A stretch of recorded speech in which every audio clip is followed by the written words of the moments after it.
The world of Ophisterra is one embroidered in magic and mystery, a world of gods and fiends, and others conflicting for power and standing.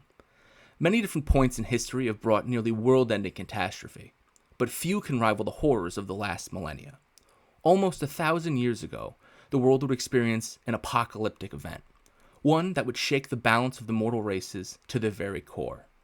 It all started during a massive celestial event that happened once every 100 years or so, a meteor shower visible to the entire continent, named Ophis's Sorrow. What was a day of significance for many cultures, used to usher in a new century took a dark and twisted turn.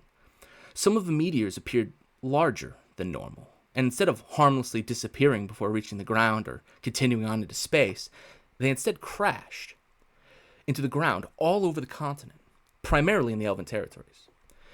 It was only in the days after this strange turn of events that the mortal races realized what had happened. Disgusting monstrosities of crystal and black oozing tentacles began emerging from the craters and slaughtering every living thing in their path. Being attacked by these mindless abominations would cause suffering and unimaginable pain, and the corpses changed. They became mindless, shambling masses of gore and tentacles, marching in step with the creatures from the stars. The creatures were feral in nature, and despite many losses, most territories were able to push back the invaders with combinations of magic and strategies, despite their confusion and massive unpreparedness. The world was crippled as a result of a massive loss of life and resources, but every territory rallied. They joined together, they shared what resources they had, including information, and were able to create something of a unified alliance army. This alliance, though, was too little too late for some, namely the Elven nations. It became revealed that the Elven nations were utterly destroyed, the race nearly driven to extinction. The great forest they called home consumed to fuel the horde, and the bodies of the fallen repurposed into twisted foot soldiers and meat shields. Through monumental effort and massive amounts of divine intervention, the wall of evil made flesh was defeated, pushed back into the stars and purged from the world, but not without scars. Many died, empires fell, power vacuums were created, and the gods became significantly more reclusive, answering fewer and fewer prayers and even fewer questions. As the centuries passed, the world attempted to rebuild and prepared for the next wave of invasion that they all saw coming. Every meteor shower was thought to be the ushering of the end of the world, but no invasion ever came.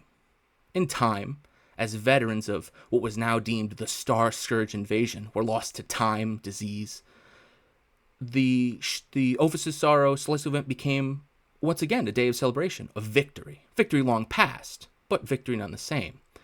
And now, nearly a millennia later, the world is once again a bustling hub of trade, war, and adventure.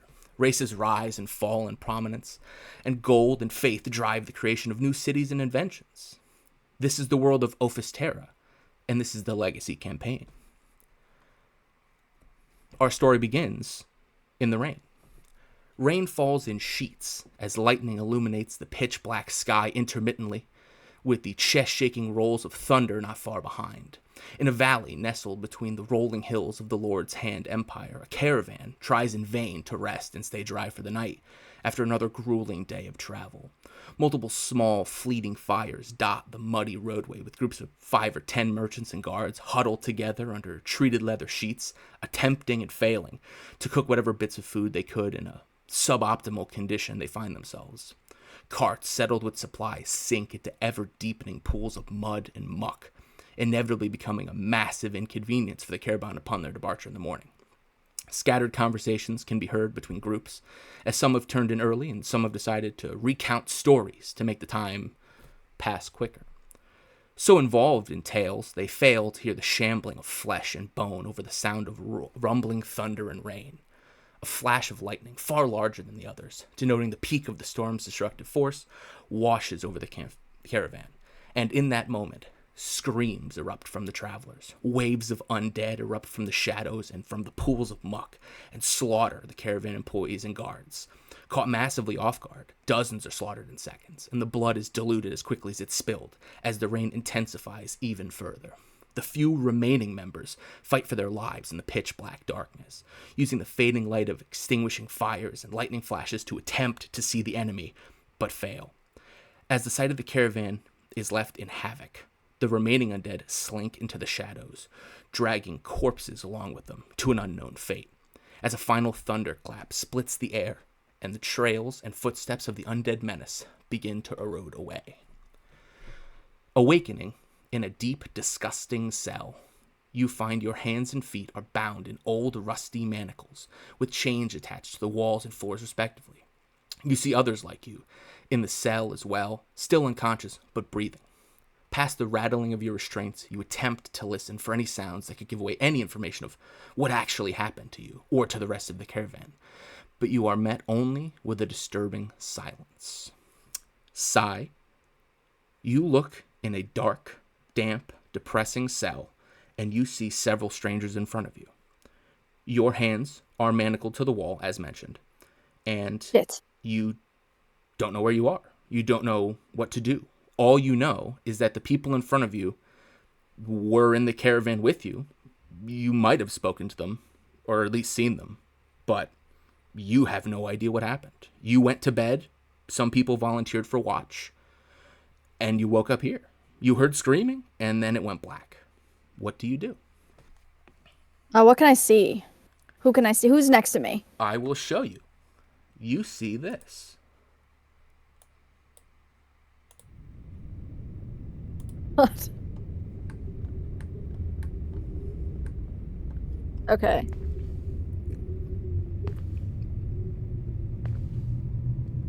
Can I not see anything in front of me? Like, it's too dark. You are in dim light, so anything past 30 feet is pretty much imperceptible, but you are a tiefling, and there is enough ambient light somehow that you are able to make out the people in the room with you. Okay.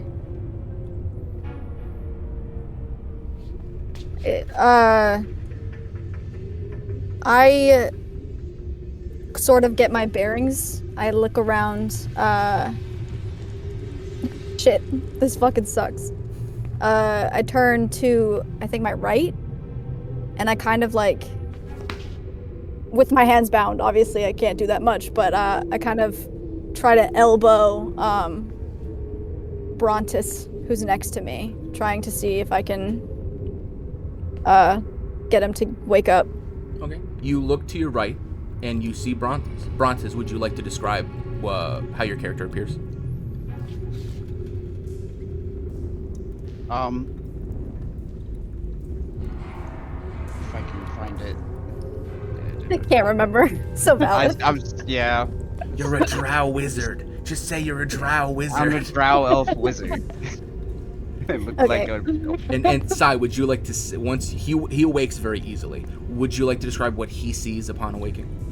Yeah, so you kind of turn and you see this very, very, very short tiefling.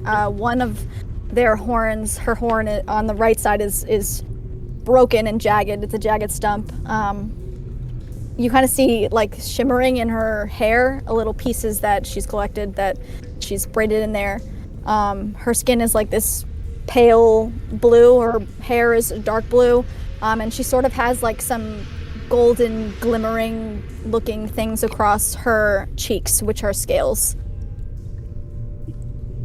You both notice, as you look at yourselves and the manacles around you, as well as the other people in the room, these manacles are old, ancient almost, thick, and so they haven't rotted away, but they're incredibly rusty.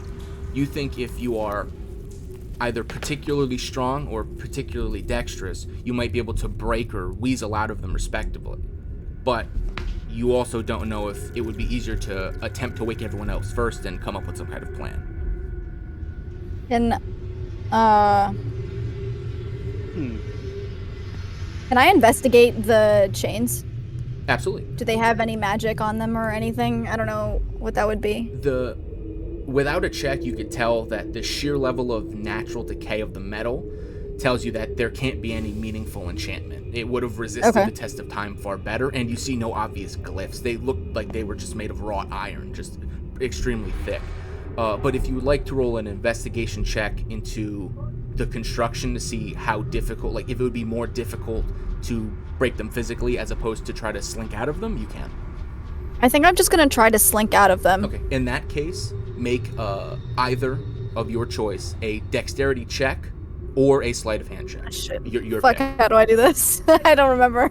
Okay, so you're just going to open your character sheet. Yep. And then if you go to the left side, there's all your proficiencies. You should be able to just click either the deck. There you go. Okay, that's a save, but I believe your modifier is the same. Oops. Didn't mean to save. It's the name literally above. Oh, okay. Perfect. And then I'm gonna see if I can fix that. yeah, Sorry. it's fine. Even with it's rolling with advantage, but we'll just take the left number. I'll take the 15 because we're learning. With a 15, it hurts you slightly, but you're able to kind of like half dislocate your wrist, almost like half bend your fingers. It's uncomfortable, but the way you've lived your life up to this point, you've dealt with far more uncomfortable. I just brush it off. Yeah, I don't give a shit.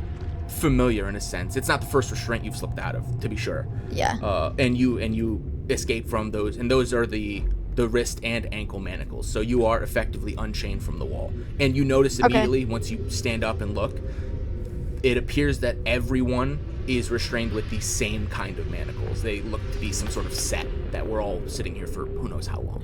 Okay. I look at Brontes and I kind of give him like a once-over, like seeing what he's about. I don't really care that he's a drow, so I kind of go, do you remember how we got down here? Do you remember at all anything that happened? I do not. Fantastic, you're useless to me, I guess. Wow. My name's Sai. Looks like we'll be stuck down here together. I think we should try and wake the others. I agree. I think that would be a good idea to try and figure out a way out of here. Yeah. Okay, you got any special skills that might... I can see well in this dark lit area. Wow, me too. Glad we're on the same page. I would also... That's about it. Okay. You, I guess, wake up those two. I'll attempt to wake up Calix and Onyx. I'll pause. You. I'll wake up Cole after. And any attempt to shake awake anyone in this room does not require a check. You were unconscious, but not particularly deep. None of you appear physically injured. You are all at full health. And anyone who you attempt to wake wakes. Okay, so who do you want to go first? I will say we'll do it in order. Calix, you wake up and may describe the character that the other two see. Okay. So as Brontes kind of nudges the character to his right, he kind of sees like a green-skinned orc, kind of like midnight black hair tied, kind of like very messily. He's like a very, very tall, on the bigger side. The only notable feature he really has is a kind of a jagged scar running down the right side of his cheek. But other than that, he's just very... What's the word I'm looking at? He's just very tall and almost... Yeah, no, that's kind of it. He just looks like he's seen a couple rough battles, and he's kind of has this kind of weathered air to him. But other than that, he just seems like a regular person. And I will say, Onyx, you wake up simultaneously if you would also like to describe your character.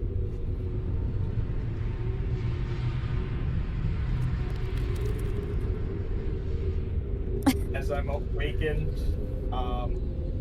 everyone sees a taller tiefling with red skin, black horns, black eyes, and purple hair. Fair enough. I like it. The four of you notice that there are two other unconscious members of the caravan to your left and right, respectively. If you'd like to wake them as well. Yeah, I was pushing at Cole. Okay. In that case, Cole, you wake up next, and then immediately after, Addie, you will wake up. I'm just describing myself. Yes. Yeah. Okay. Not super tall, not super short. Human.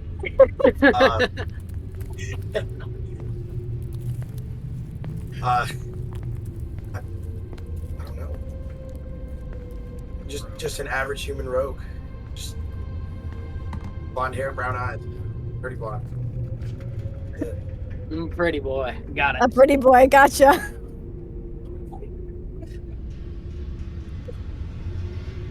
Ataraxia is a tall half-elf. She has shortish but pointy ears.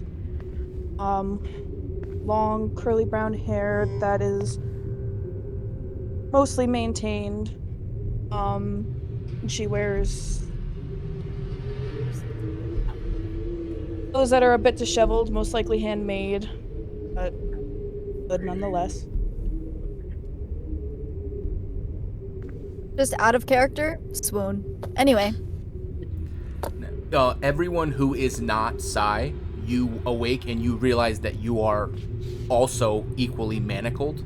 The same options exist for both of you. You could either try to escape dexterously or via strength, but with Psy being unshackled, she can give the help action to one of you if you think you need it, and that will give you advantage. What if I don't want to help? Well, it's an option. If you want to watch them, you may. I'm kidding. What?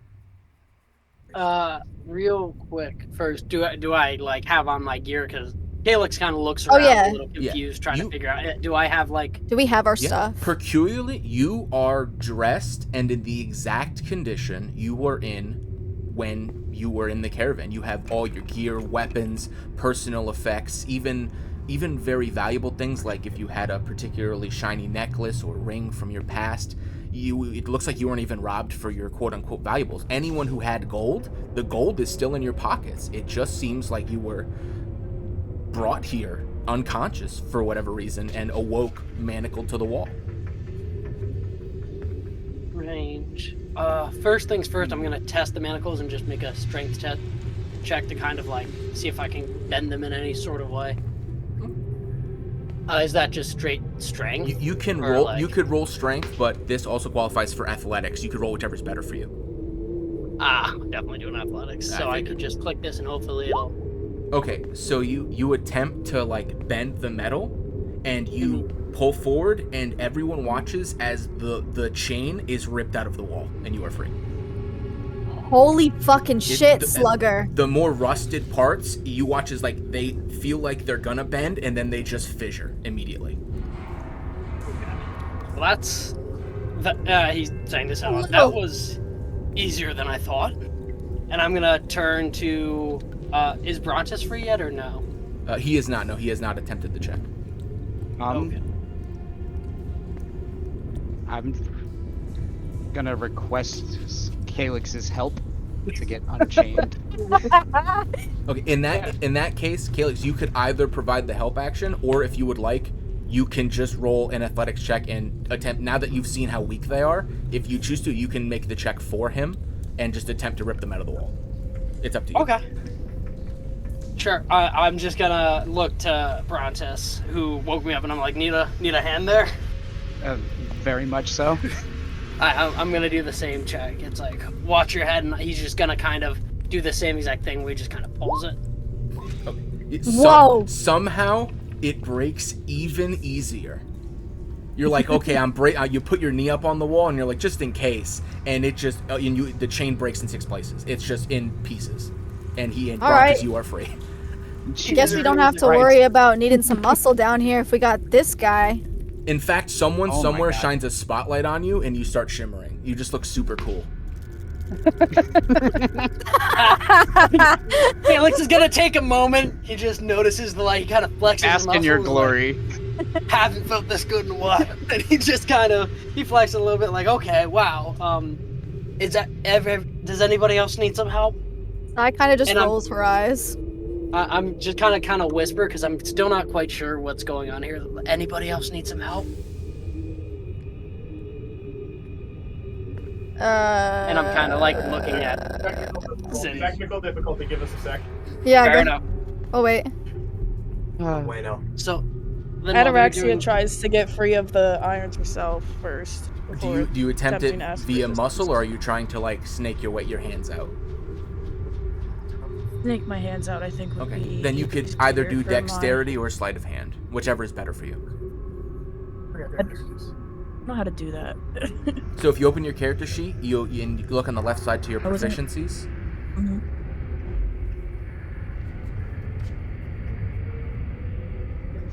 Assistance, hold on. Are you doing dexterity or are you Dexterity. that one? Yeah. Click on it. Oh. Okay. So Oh boy. So as Calix obliterates the metal chain and everyone is staring, Addie, you, while everyone's looking at him, are like, well, that's pretty cool. I'll sneak out and no one will even notice. And then you go to like pull your hands out. Somehow you pull them and you make the metal manacles tighter. Like you're like, uh-oh, and you are now somehow restrained further. It is very embarrassing. So I'm definitely gonna ask for assistance here. Unwillingly, but please help me. Does anyone give her assistance? Please. And so it sounds like you wanted to go over there. Or do you want me to? Okay. I guess. Well, Sai kind of hears Addie say that they need help, or say that she needs help, and kind of approaches to see what's going on. Hey, what's going on? This map What- is live, by the way. You should be what able to move happened? your tokens. I can't. Oh, hold on, that might be my end. there you go. No, you can move. Well, ow. I Just How do you click do and that? To So I click on your can't. Character. One second, I'm gonna go with that. If you're you have to change the select from So, pan to select on the top left. Oh yeah, make sure Oh. make sure you have the arrow. There you go. So this Okay, so- this entire map is live. So just be aware of where you're placing your token. Okay. Oh wait, quick question. Can anybody get these boxes off? Because me and Nick have no idea what is going on right now. I Whoa, was able to drag mine to a different Yeah. corner of the screen, but I can't actually like get rid of them. But I could stack them down in like the corner. yeah, you can't hide the boxes, but there's like a little four-way arrow in the top right of the box, and you could just push them to the right or left of the screen. And then while he is sorting that out, I will say, Sai, as you go to help. Sai, Yeah, Sai goes over, kind of gives a once over of the shackles that somehow look tighter on Addie's arms than they did on anyone else's, and it's just like, well, that's curious. I'll help you out. Because you are not restrained, you have the option to, if you have thieves' tools, you may attempt a lockpicking check instead of I a think I strength do. check. If you do, you should have the proficiency. It should be on your sheet. You could just roll the thieves' tools check instead of Dex or Athletics if you would like to unlock them. as Okay, opposed yeah, I to would like them. to. I would like to do that. Well, okay. Okay, so you're like, oh, okay, somehow they're a little tighter. It's fine. It's a little embarrassing. I got this. It's not the first lock I've picked. You walk in, you put your thieves' tools in the lock, and you're like, you hear a click, and you're like, got it. You pull your thieves' tools out, and one of the picks has snapped, and the lock is not unlocked. No, are you kidding? The tools are not broken. They are quote unquote damaged. If they That's so and upsetting. then the lock is now harder to lockpick because there's a piece of your tools in the mechanism. Okay, so I turn toward Calix and I go, "Yo, Slugger, we need a hand over here." Like Calix kind of arches a brow, but he's not gonna argue at all, and he's just gonna come over and try to get these manacles off. Please just pull us fail. out of the wall. Please fail. Please fail. It'll be so funny. I feel it right now because I've had 2 good rolls. Yeah, so you I'm had some kinda- really good ones. Okay. Okay. I don't want to be that guy. I will tell you now. The DC is 15. Are you kidding? The DC is 15. So I turned to Sai, I'm like, hey, you want to help me here? This one's like, well, I don't here's know what I'll say. happened, but these are very. This is just my luck. Here's what I will say. because multiple checks have been made against these manacles, you have done so much. Let's call it damage. I You've was done gonna so just much have damage. Calix just gnaw at them. Yeah. You think Sorry. that at this point they are so damaged that if any of you had any sort of bludgeoning weapon or acid, you could just attack the chains and break them, and you could just, it should fall apart at that point. It's just, you're all kind of staring at each other going, wow, defeated by chains, huh? But none of you want to kind of say it out loud. I kind of look down and I go, what's your name? Who? To Addie. To Addie. Oh. My name is Ataraxia. I can tell you right now that the luck we're having with these chains right now is pretty standard for my life. You know what? I'm just gonna break them. This big guy can't do it. I can't lockpick it. I'm just gonna raw dog this shit. Okay, I'm gonna kind of hold the chains out, and I'm like, Addie, I don't know what you did to piss these people off, but we're just gonna break the chain. And I kind of look between Addie and Sai, like, break the chain.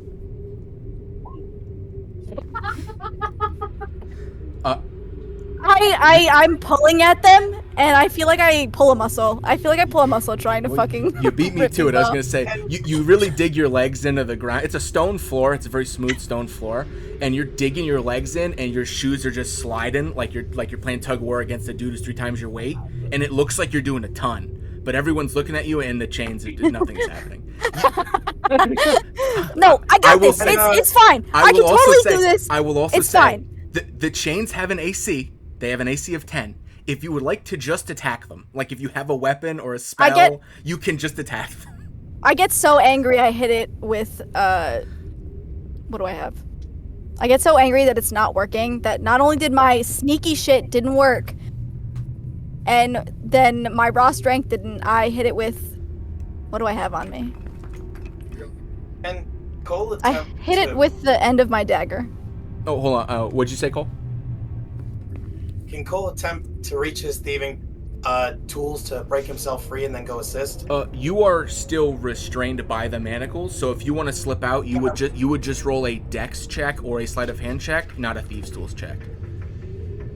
I didn't know if I could reach my pockets to get my try to pick No, my no. lock. So you're like half you're manacled to the wall. Think like old style dungeon. Like you have a little bit. You have like 1 or 2 feet of chain, but for the most part, you're fairly restrained. And Brontes in the you can cast acid splash. The chain automatically fails its dexterity saving throw. Roll the damage. Okay, cool. I don't have to do anything. Yeah. Well, I mean, if the way you guys have been rolling, if you also want to attack it just for insurance, I will. Well, allow if it. I go to punch this thing while at the same time he throws acid at it, I don't want acid hands. I mean, I will say he designates the creature per the wording of acid splash, so he could just choose not to hurt you. So you could do it if you would like to, or if not, Okay. it's his spell. I punch it. Yeah. Brontes would like to assist the group in getting Addie unstuck from the wall. As I would like to cast the acid splash on the chains. Yeah, you should be able to not just, affecting yeah. anyone in the way. You should be able to just click the spell and it should auto roll the damage. Yeah. So the chains are metal and they are vulnerable to acid damage. They have 5 HP. So they take 10 acid damage, and you watch as the chains that you guys have put through the ringer. I mean, these are like these must be adamantium chains. I think God himself created these How do I chains punch? actually. You would just roll a I don't know if you have unarmed strike on your sheet, so you just I don't think I do. Roll a d20 plus strength. You plus your strength. A d20 plus strength? Yeah, so just roll a d20 and then add whatever your strength is. Nothing. Oh, so it's a 6. The chains have an AC of 10, so you do punch them, nothing happens, and then a bunch of acid coats it, and it disintegrates into slag immediately, and you guys all pat yourselves on the back. Addie, you are free. Congratulations. And then Cole, if in case you're having trouble finding it on your character sheet, if you just go to your proficiencies, you should see sleight of hand, and you should be able to just click it, and it should roll it in the chat to escape your. Thank you all for the assist. Glad we could do something. Okay, Brontes, MVP. Okay, so you guys all do that, and then you hear a clanking of chains, and you all turn around and see Cole, who has attempted the sleight of hand, and he has kind of wormed around somewhat, but he is still restrained, and he's looking at you as though he thought he would not be chained to the wall. but he still is. Okay. I think. I'm just gonna look at our wizard friend and go, "Do you want to do the same Yeah, thing I over think. there?" I vote we go free the one rattling around on the other side of the room. I agree. Right. And I'm kind of. Is Onyx still stuck to the wall? I believe Onyx has not rolled, so yes, he is still restrained. Onyx as well. is not rolled, nor has he asked for help. Okay, well, Sai idea, kind of Bob. goes over to try and unlock him. You're attempting the Thieves' Tools again? Yeah. Okay, roll for it. Let's hope I don't fucking fail this shit. Oh no. All right. Okay, so you fail slightly, but this isn't Pathfinder. The Thieves' Tools don't break. The lock doesn't get harder. It's just you try and you feel like you almost got it, but the rust in the locking mechanism and stuff it's almost counterintuitive. It's like the fact that it's so weathered has almost made it a better lock because you can't get your very finesse-based thin tools in it because it's all clunky and covered in grime, and it does not work. My temper is like actually flaring right now because not only did I fail that, but I failed the other one. So now I actually just fucking punch it again. You may roll your d20 plus strength. Are you kidding me? You punch the chain and you bust your knuckle on the chain and you take 1 bludgeoning damage. So sad. How do I add that? How do I do that? Just on your toe, if you double click your token, your health pool should show up, and then just change the total. There should be like 2 numbers. Change the first number to whatever that number is -1. Do you want us to set in the bars ourselves? Or? I did not put the bars up because I did not know if you guys wanted to play with the, because obviously you guys in character do not know what your health totals are, so I did not put bars up. But if you guys would like to display, if you guys would like to display your bars, Calix, if you would like to, and then show her how to do it, I don't mind if you guys display bars. I will say all the monsters will have displayed bars because I like doing that, but it is your call if you guys want to do bars. I'm just kind of quietly cursing to myself now, holding my hand to my chest. And I look at Onyx and I go, "You're on your own," and I walk away. Okay, and Brontes, I assume you are casting Acid Splash again on Cole's restraints. Yes, I am. Okay. It automatically fails its dexterity save. You may roll damage. What do I do? So put it here. Okay. Brontes, so it takes double damage from your Acid Splash and it takes 4 acid damage. The chain has 5 health, so the chain has 1 health remaining. It is barely hanging on, but Cole is still restrained. Onyx is gonna use his strength to try and break out of his. Please roll athletics. I had I'm dead. I had a whole dungeon planned. You guys haven't left the first room. Hey, you rip him out of the wall. These chains are Congratulations. really strong. Hey, I need something. The rest of Onyx, the chains, these things are really stout. You watch everyone struggle with these chains, and then you go, "Well, that's weird," and then you flex, and all your chains break off, and you're like, "Why didn't everyone just do that?" Anyway, and you just kind of and you stand up. the only person still show off. The only person still restrained is Cole. Guys, help me, please. Sai's done helping people and is now. Can I looking just hit the around chains room. with a quarterstaff? You can. You could just make a quarterstaff attack. Just click the. There you go. Yeah, forget the AC of 10, so a 13 hits. Considered higher threats. Yep, and there you go. At 7 damage, the whittled down acid pitted chain shatters in 2 once you slap it. Cole, you are free. And now that everyone is free from the chains, and you get up and you look at the room, you see in the bottom right corner of the room a pile of skulls, bodies, skeleton pieces, just kind of piled up in the corner haphazardly. Can I look through them? Do an investigation check. While they're doing that, I'm just gonna look down the hallway to make sure nobody's coming, nothing like that. Perception check or investigation, depending on what kind you want to do. That's not a save, right? So that would be No, intelligence. So you should have just intelligence is fine. I was like, you should have an option to do investigation. I didn't know if you were proficient, but yeah, it would just be an intelligence check. It's they both suck. It's the same modifier, so I'll take your first one. An 11 is fine. DC was 10. You notice that this is a pile of bodies, but the pieces are weird. Like there's a skull from like a dwarf. That's kind of weird, and it looks really old. But then there's like a an arm bone from like a human that looks like significantly newer. Not so new that it has flesh on it, but it's weirdly newer. It doesn't look gnawed or aged. And then you find like a tibia from like, you're like, this might have been a drow, maybe, but it's like really old. And then you find like a whole hand, and the whole hand has flesh on it. And it's like, this is like maybe a week old. Like the flies have just barely gotten to it. It's very strange how thrown together this pile is. But the one thing you don't see is a cause. So like there's no obvious broken bones or hack marks or acidic pits. It just looks like bones and flesh in that one instance. It's very strange. There's nothing cohesive here. It's a conglomeration of different bones from different races. What the heck? And that's weird. I will, Calix, did you roll your perception? Oh no, I didn't know you wanted me to roll. I'm just sorry. Like, because I have like dark vision and everything, so I was just like the 60. But yeah, I'll roll. You don't have disadvantage, but for anything that I described that will be colored, just know that it's in black and white, because none of you have lit a torch or done anything to create light. Okay. Oh, 15. Nice. So you, as Sai is going through the pile, and you kind of like close your eyes and you tune out the like the clatter of bones as she kind of sorts them and looks at them and kind of talks to herself, and you hear kind of talk to herself. And you hear absolutely nothing, which is to you really weird, because this is clearly a maintenance stone cave. The floor is flat stone. It looks almost carved, like it's not tile, but it's not naturally occurring. Like there are hard 90-degree corners in this room. This was a created structure, and you don't hear people, you don't hear footsteps, you don't even hear bats, or like maybe you hear the buzzing of an insect kind of towards the pile of bones, but you don't hear any life or movement. You don't even hear dripping water.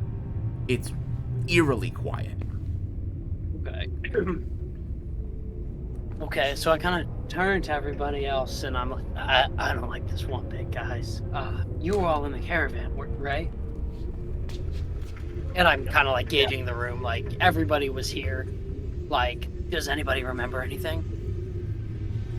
I remember going to bed and waking up here. I don't recall. Last thing I remember was the sound of rain and thunder. I can't hear Onyx very well. Can we roll some type of memory check?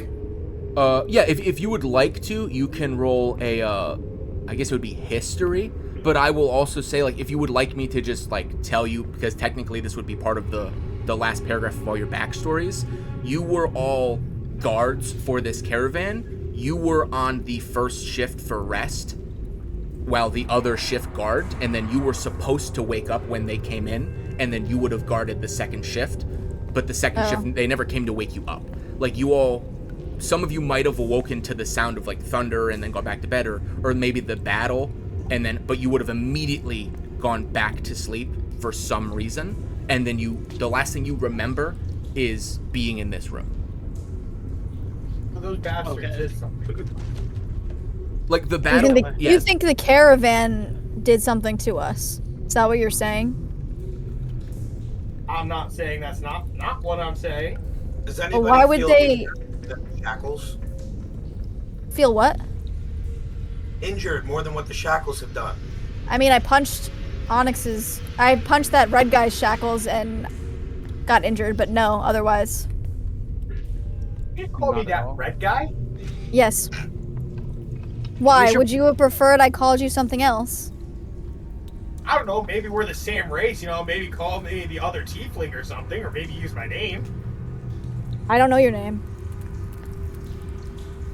Regardless of our names, let's just go over our. You said let's go regardless of our names. Let's just go over our names right now. My name is Calix. What's everybody else's? My name's Cole. I am Brontes.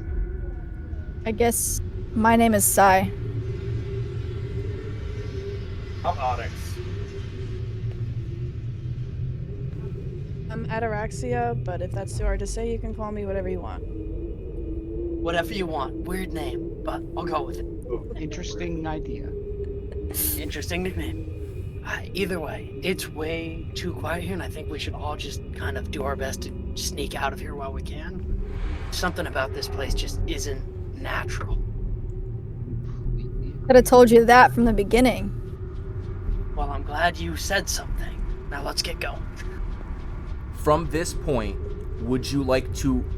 There appeared to be this little hallway that you could tell opens up to some kind of room. Are you attempting to be stealthy, or are you just walking into the room? Whoa, are we just going all willy-nilly? Like, we should... I can go stealthy plan. if you guys would prefer that. I can sneak ahead. Sneak ahead and scout would be a good idea. I'll come with you. In that case, anyone who's moving forward, roll a stealth check. How do I do that? It should be Again? in the same column where investigation was. It should be under the dex category. Okay, well, Sai turns invisible. That's cool. Whoop. And Cole somehow turns more invisible. So, Sai, you feel really cool. You're like, wow, these guys, like, no one is going to see me coming. I don't know what was going on with those chains, but this is my element. And then This is my moment. And then you turn around and Cole is gone. And he's watching you going, wow, what a rookie. Like, I can totally see her. But I'm thinking, you I'm not saying this out loud, but I'm thinking, that's incredible. This guy's going to have to teach me that sometime. You have both rolled so high, you may walk forward as you will, and then so long as you don't enter the room, you are imperceptible for what it's worth. Okay, can I see into the room from here? Yes. So I believe you have dark vision up to 60 feet. Yeah. So you would see... Oh, don't move anymore. No, he's fine. He's still at the threshold. Okay.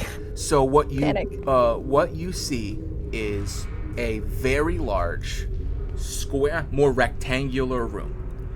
There is no light source, but you notice in the center of the room this large rectangular structure. This large rectangular structure is actually a massive marble altar, 20 foot tall, radiating with blue light, dimly. Not enough to illuminate the whole room as though it were a sun or a torch, but ambiently blue, enough that your dark vision can see it as a color.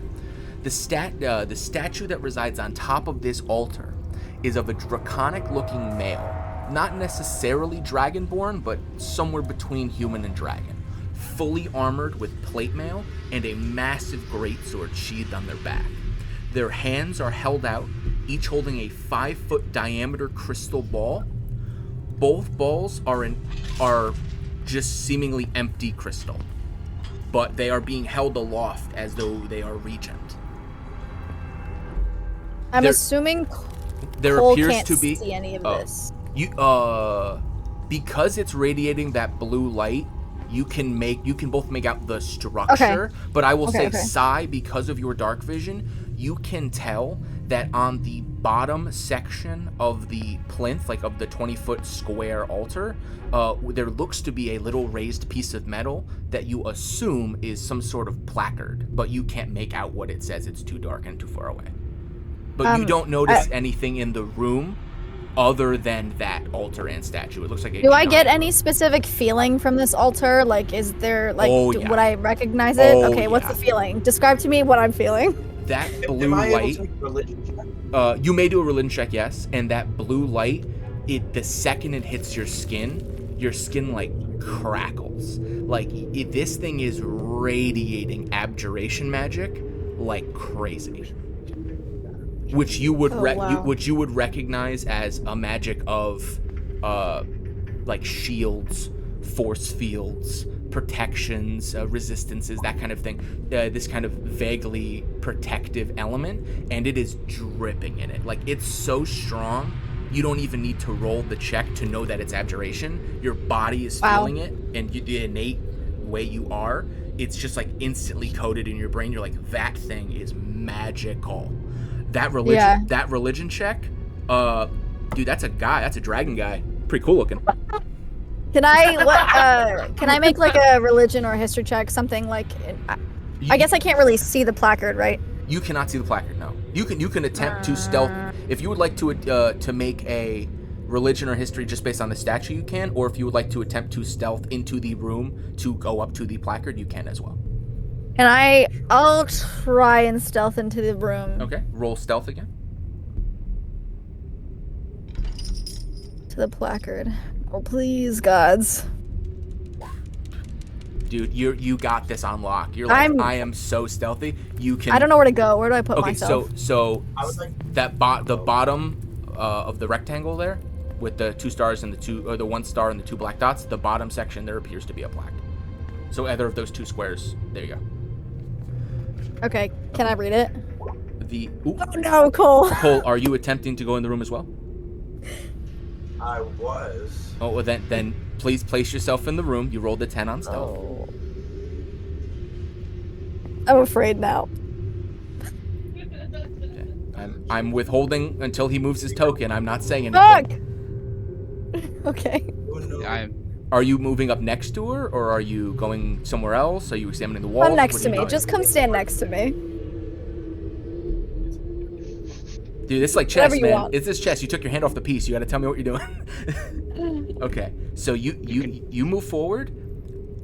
Running back just a you little like bit. you like trip and you like stutter kick and you hit like the one pebble that was in this totally flat hewn stone floor, and because everything is so quiet, you hear like the tick, tick, tick, tick, and it just echoes and it echoes. I turn back and I look at Cole and I glare at him. And you listen like yeah. daggers. And you listen and you're like, oh, here it comes, but you don't hear anything. Now the plaque. The plaque. Okay. On its pedestal, a plaque that. Okay, so you are examining it with the intent to read it? Yes. Okay, you look at it. First thing that comes to your mind that you could tell, something is wrong with this plaque because it is not in a language.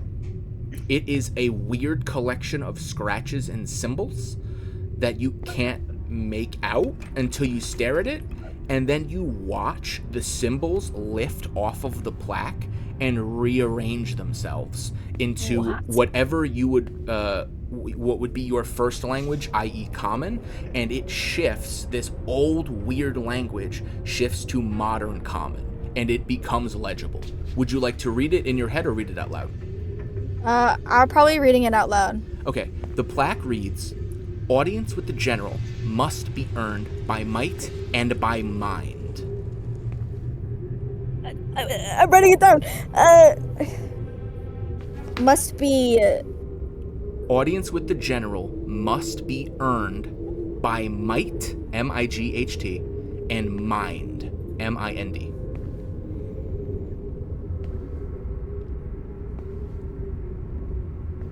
Do you touch the plaque? My first instinct was to touch the plaque, but can I investigate before I touch it? You may. Roll an investigation. Can we hear Sai read that out loud from where we are? You guys are like room? hanging in the hallway, right?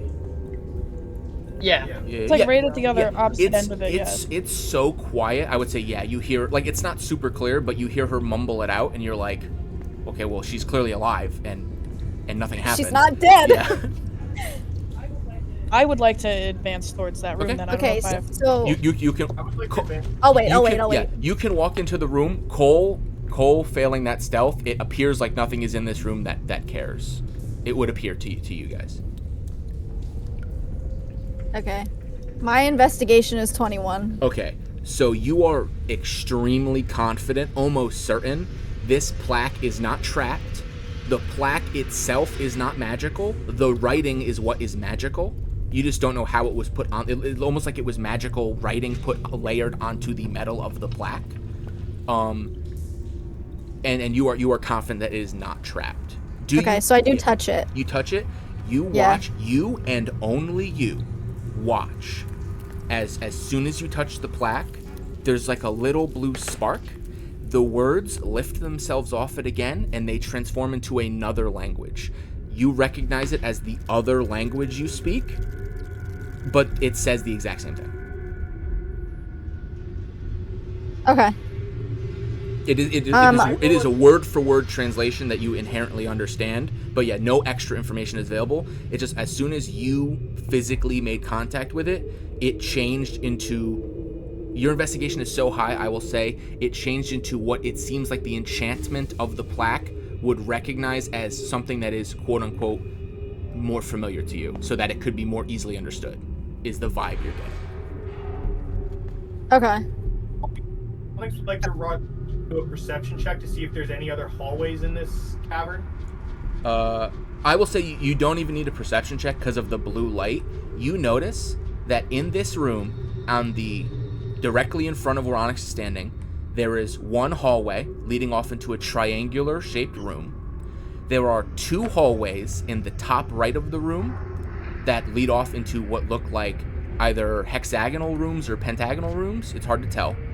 There is another hallway in the top left of the room that appears to lead to another smaller rectangular room. And the most obvious thing, as you get like kind of closer to the thing, you notice that what was originally a completely mundane stone wall, and I will say this happens simultaneous to when she touches the plaque, it disappears, and there is a massive shimmering blue wall that's easily 30 feet wide, that goes all the way, that is 30 feet tall and 30 feet wide, that goes all the way to the ceiling, that leads to a massive hallway in the topmost wall of the room. And that blue glow, that blue glow of the wall is an exact match in color to the ambient blue glow of the altar. I think we should go into 3 groups of 2 and investigate the 3 individual hallways before we go into the large. I don't know if splitting up is a good idea. I agree with Cole. I think we should split up. I'll team up with him. I would like to investigate the altar itself. Okay, roll investigation. Or, because you're a wizard, you can also roll Arcana, if it's better for you. Where is investigate? They're about the same, so I'll just do Arcana. You tell the same things that Sai realized. The altar is radiating abjuration magic, and you in your scholarly pursuits, you can tell with 100% certainty something about this altar relays something to these 2 orbs, and then these 2 orbs do something to that giant blue shimmering wall. You're not 100% sure what it is, but given the nature of abjuration magic being the magic of protections and shields and barriers, you assume it does something to the barrier, probably drops it. And that those orbs are probably correlated to the magic of the plaque, implying some sort of connection. With a 16, that is what you find. Guys, I think that based on what Sai had read before, we need to figure out what's going on here. I think we need to investigate these hallways, and to split up, I think, is the best option. Split up into teams. I don't know who's all the best strength, but based on what it was before, it's brain and might. Split up into teams with 1 brawn, 1 brain, so that we could try and navigate these hallways and maybe get out of here. I would agree with that statement. I don't like this. Addie, what is your passive perception? My what? Your passive Your perception passive on your perception. sheet. I want to say it's 14. I'm just not looking at your sheet. Could you just confirm that for me? Hold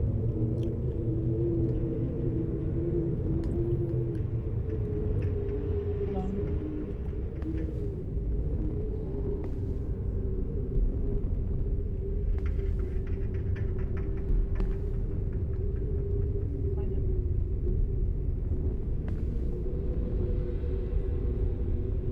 If you can't find it, it's fine. I'll operate on the assumptions. It's either 13 or 14, so it should be fine either way. Okay, 14. 14, okay, perfect. You, as they are talking, you swear. Like, you don't know why, but you swear you heard something said in Elvish beyond the barrier in an exasperated tone, but it's very far away, and it's very weak. It's not. It was more like an utterance. Like it's not something that you could translate. Like they were screaming for help or something. But it almost like an exacerbation, like an utterance. And it just it just happened to catch the side of your ears in just the right way, as the only person in the group who speaks Elvish with that high of a passive perception, that you just barely caught it. But you couldn't tell origin. I asked if anybody else heard it. Heard what? What? Heard what? Heard what? Okay, so I'm gonna move towards the barrier to see if I can hear or see anything more. Do you physically touch the barrier? No. You don't place your ear on it or anything? Not yet. I'm kind of scared to do that, so no. Okay, in that case, make a perception check.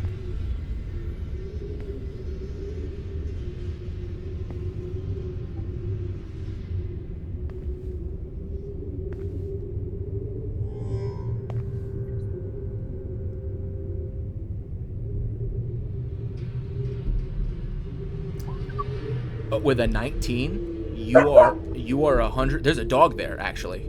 It's crazy. There is not.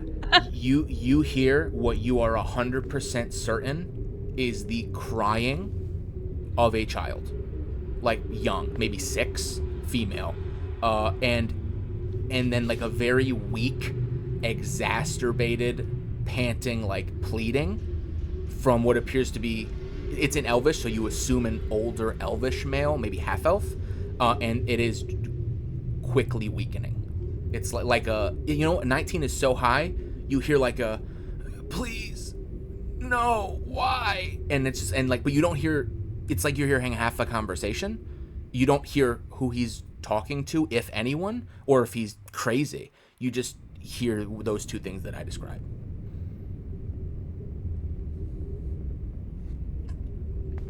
Okay, so I'm gonna relate to the group that I can hear voices on the other side, and it sounds like they're in distress.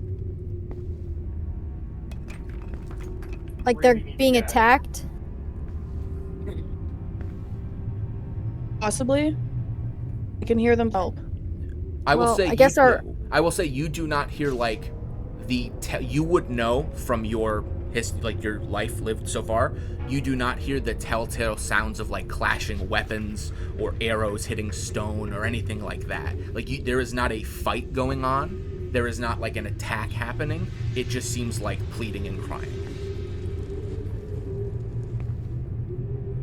I still really think we should split up.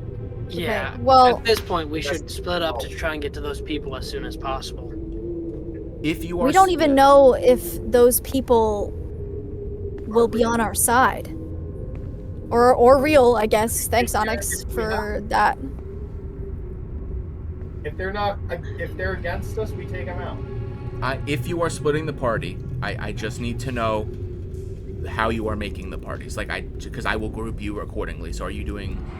If that is what you settle on, I'm not telling you can or cannot. Let me know how you are doing it and who you are doing it with, and I will split, and I will say we're doing these 3 for right now, and then the other 3 will take a back seat, and vice versa. I just need to know how you want to break it down, if that's how you want to do it. Being there's 3 hallways, we can either do two groups of 3 and check 2, and then the last 6, and then all check the last one together, or we do 3 groups of 2 and pick a good and have a partner that counteracts everything you can do. And we see what we can find and meet back here. All right. I guess that's our only option then. I think we should do 2 groups of 3, just for a little bit more safety, because it said might and mind. Either way, an extra set of hands is going to help us regardless, and then we can all come back okay together. With that. I understand that. So how are we splitting the teams? What's the breakup? I vote we Onyx, split the 2 big guys. The big burly guys. Big and burly doesn't always mean strong. Whoever likes to join us would make sense. Sorry, I'll join you couldn't hear guys, what Cole I said. guess. Okay, so Cole said that him and Onyx are together, they will be going together if a third person would like to join them. I'll join you. Okay, so then it's Sai, Onyx, Cole, and then the other 3, Calix, Zeph, and Addy together. Those are the groups. Yes, sir. Yeah. Okay. It seems to be it. And then, so group 1 will be Sai's group. Group 2 will be Calix's group. I will start with group 1. Which of the 4 hallways are you attempting to go down? I would say we go to the one in front of us to the bottom right. Okay. Okay. You may progress your tokens. Let me know if you are stealthing, if you are not stealthing, if you are investigating, if you're not investigating. Tell me exactly what you do. The map is live. For the other group, time is paused for you. When I go to you, everything that they are about to do will happen simultaneous to everything that I ask you. So you will be doing these things at the same time, but for now we are just talking about the bottom 3, about group 1. Is that understood by everybody? Okay. Yes, sir. Okay. In that Yep. case, well, group 1, what are you doing? We're gonna get to the edge of the hallway, and then try to stealth the way in. Okay. Then all 3 of you roll stealth. Onyx, I believe you have disadvantage. I will stay at the edge of the hallway to start and let them tell me whether or not to go in. Okay. Yeah, so, I think that's a good idea. Okay. In that case, Cole and Sai, please roll stealth checks. Wait a second. Cole needs 1 second, please, for Technical difficulties. Yep. In that case, time travel. Group 2. And then Cole, just tell me when you're ready, and we'll jump back. I'm ready. Oh, you ready? Okay. Never mind. Group 2. You're not you yet. Tyler needs. Okay. So Deception. Group 2 on standby. I still need the stealth check, but Sai had a 19, so you feel like you're pretty well stealth. 21, even better. Okay, you guys are very confident that you're pretty stealthy. Like you two, the terrible twosome of stealth, you're golden. And you may progress into the hallway with you see no, like, you're making no sound. You are very confident. Okay. As you get to the lip of the room, you notice the number 3, which lets me know where to check my notes. Yes, this triangle-shaped room contains 2 stalactites and 1 very obviously placed treasure chest at the backmost center of the room. That is all that is in the room. That's not suspicious whatsoever. Can I make an investigation check? Or perception? I don't know which one. Are you investigating a specific aspect of the room, or are you perceiving the room?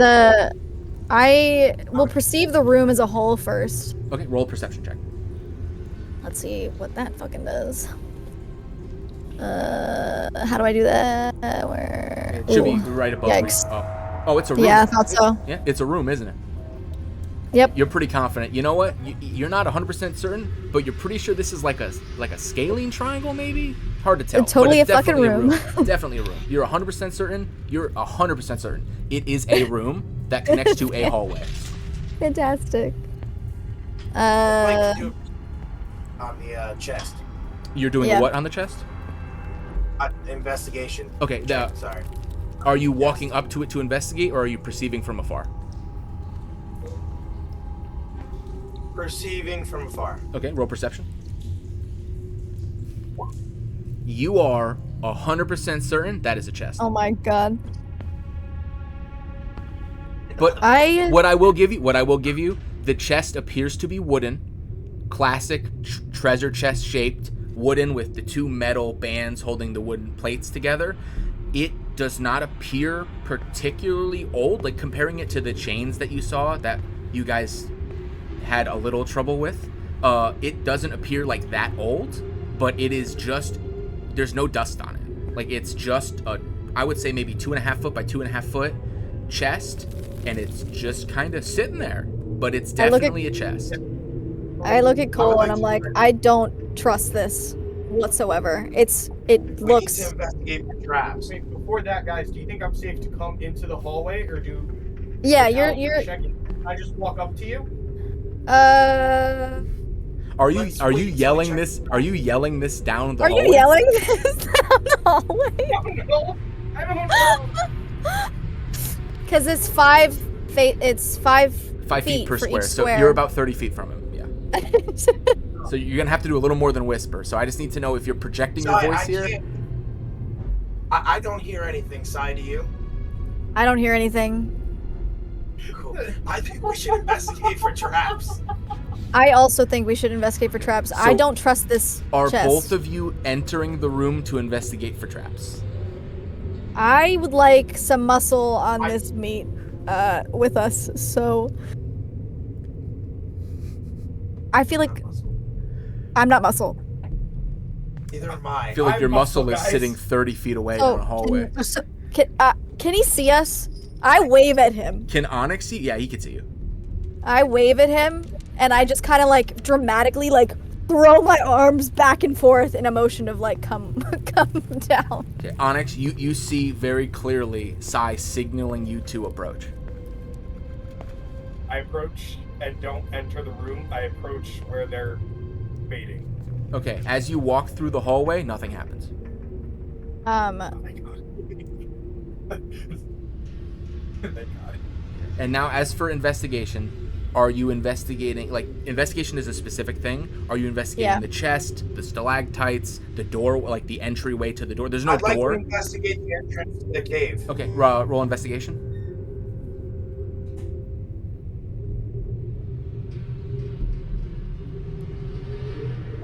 Oop. It's rare in life that you're certain of something. No traps. You got I hate no you. traps. So I'm gonna continue stealthing my way into the room and kind of investigate. It's the same hallway, so I'll keep your stealth check of 19. So Okay. you can enter the room. I'm gonna investigate these stalactites. Okay, roll investigation. Okay. Bum bum bum. Got any grapes? Sorry. That's in my head. You take 1d6 psychic damage. No! I'm partially kidding. Got wrong. Okay, 21. With a 21, Mhm. the DM says, checking his notes again. 2 stalactites. Okay, you notice that those are 2 stalactites. Tucked in between the 2 stalactites is a single silver piece. Just like I pick it perfectly perched between. No, I shouldn't do it. I shouldn't have said that. Could have at least waited till I stopped talking. I mean, I couldn't. so I mean, you've committed. I will give you the chance to take it back. Are you I picking said up the it. silver No, piece? I said it. I have to. Okay, so you reach in between the 2 stalactites, and it's like kind of tight, and you're like, but you got small hands, and you grab the silver piece, and you pull it up, and you look at it. I assume you look at it. Yeah. It is pure silver, but Okay. it's really old. Like, it's not mint. Like, you are all currently in the, you know that you're in the human empire, but Yeah. it's not minted that way. Like, it's just a vaguely dime-sized silver piece with no minting. It's like before there was towns and stuff, if you were bartering and you're just like, here's my silver in weight for your product. It's very old silver. Pure 100% silver, but it is very crude. I pocket it. You may add 1 silver. It's still worth its weight in silver. You can add 1 I don't know silver how do I add? So Shit. in your character sheet, there's in the center, there's your money. There's gold, silver, copper. Just add 1 to the silver category. Oh, okay. And then Cole, were you watching or were you investigating the chest? I'd like to investigate the chest. Okay, please move your token next to the chest. I'm watching as he does this now. Okay. And then while they do that, Onyx, are you staying in the doorway or are you entering the room? No, I'm walking with Cole. Okay, so please place yourself on whatever side you would be standing next to him. This feels not good. Okay, and now please roll to investigate the chest. Can I help? Can I give advantage on? Are you moving next to him to give him the help Yes. action? Okay, please move Yes. yourself next, and now you can roll again, Cole, as though you had advantage. So just one more time, and we'll take the higher number. Well, Okay. Cole, Oh lord. maybe you weren't certain before about the whole no traps in the doorway thing. Maybe you were kind of getting in your own head. You are definitely certain this is a totally normal wooden chest with no traps. Like, in fact, it's so completely normal and innocuous, you don't even think it's locked. Like, you could probably just open it. Anyway, time stops, group 2, so that you guys get to play. What do Yes. you do? This will be happening while everything that you guys just did is happening, so Know that going forward.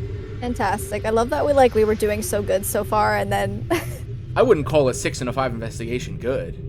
no, that's not what I meant. Oh, did you mean the chains that took you 30 minutes to get out of? Yes. Okay. So I'm just gonna look at Attraction Zephyr, and I think we should probably take this hallway, and then we can all go together for the last 2 hallways over that way. So let's get this one. The one that's like to my left, that The top Ataraxia left. is currently walking towards. Okay. Who would like to go first? Same question to you. Are you guys stealthing or are you walking down the hallway? I would like. I assume it's right now. I would like to stealthily go ahead. This will be a good idea. Okay, anyone stealthing, please roll a stealth check and then move your token. 19. You feel very confident that you are stealth. I'm afraid. Okay, so I would say, Zeph, stop right there. You Yes. see with your superior dark vision that... Oh, Addie, are you going to? Sorry, I was delayed. That's fine. You can move yourself up next to him if you're walking through the hallway.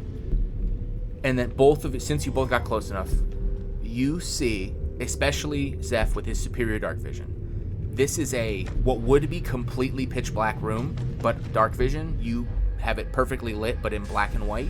You see a perfectly rectangular room that is about 30 feet by 20 feet, with 3 evenly spaced wells placed at its center. Each well looks exactly the same, is exactly the same height, and has exactly the same stonework.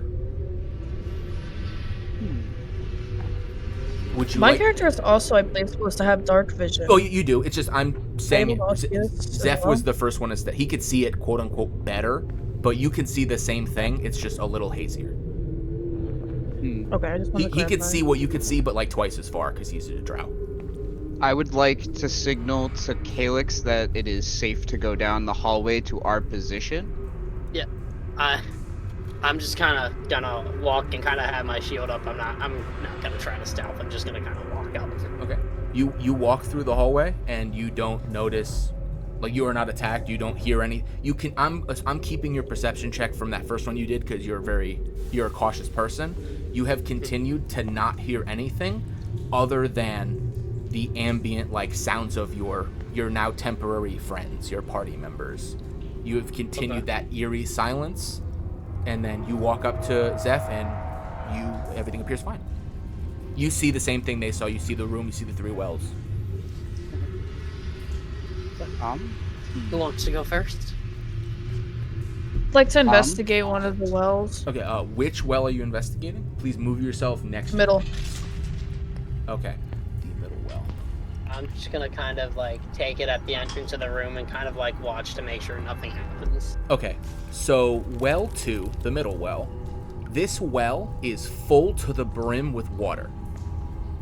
To the tippy top. And weirdly, it's clear. Pristine, drinkable, no algae, no scum, no bugs or bug larvae. It looks like you just poured in an entire well's worth of water into this well 5 seconds before you looked at it. It looks... You feel like if you were thirsty, you could drink it. And then, do you investigate further? Yes. Okay, roll investigation check.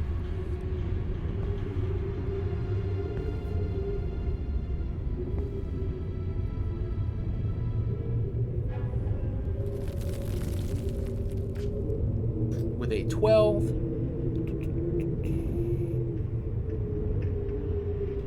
You see at the bottom of the well, which with a 12, you eyeball it to be about... You'd say the well is about 5 foot in diameter and about 10 foot deep. You'd eyeball. It's dark, but you're pretty confident in that. You see at the bottom of the well, it's a stone floor. There's no mud, no muck. You see what appears. Weird. It looks like a blue gemstone, maybe not fist size, but maybe half a fist size, maybe the size of a silver dollar, but vaguely spherical. And it's just sitting at the bottom of the well, at the bottom of the water. And it does, the water and it don't appear to be moving. They're just stagnant. Can I investigate to see if there's any buckets or anything nearby that I can use to either clear the water out of the well or get to the bottom, or like fish it out? With a 12, I will say there is no buckets on any of the 3 wells. But on the top well, there does appear to be 15 foot of extremely old, extremely corroded hempen rope. You do not feel confident that it would hold the weight of anyone in your 3-person party. They would need to be size small. Can I take a look in the top well? You can. You look into the well, and I'm assuming, by the way, the Addie, that you said out loud everything you saw in the second well. Is that correct? Yeah. Okay, after she says what she says, you look into the well. You agree, your well is also just about 10 foot deep. Like, it seems like these wells are exact copies. If you would like to investigate, like, further roll investigation. Yeah, let's hope the best here. 10. Okay, in this well, first thing you notice, there is a hook about 1 foot below the rim with nothing on it. An old rusty hook that looks like half bent. And this well is not full to the brim with water. In fact, it's empty, except all the way at the bottom, there appears to be 5 foot of liquid, but it's clear, but it's not like the water that Addie described. It looks more stagnant. It has this almost green tinge to it.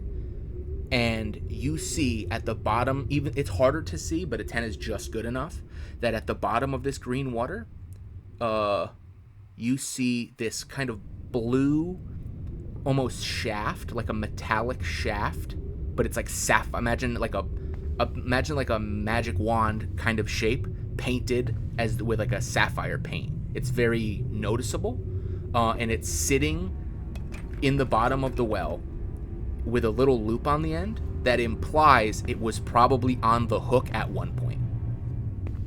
Okay. I'd like to investigate the last well. The well is empty, but the bottom is weird. The bottom, unlike the other two where they were stone bottoms, the bottom is very muddy. You could tell very clearly that it is like sloppy muck mud, but there is something. There is also something weird about the mud, but you would need to investigate further to see. I will investigate further.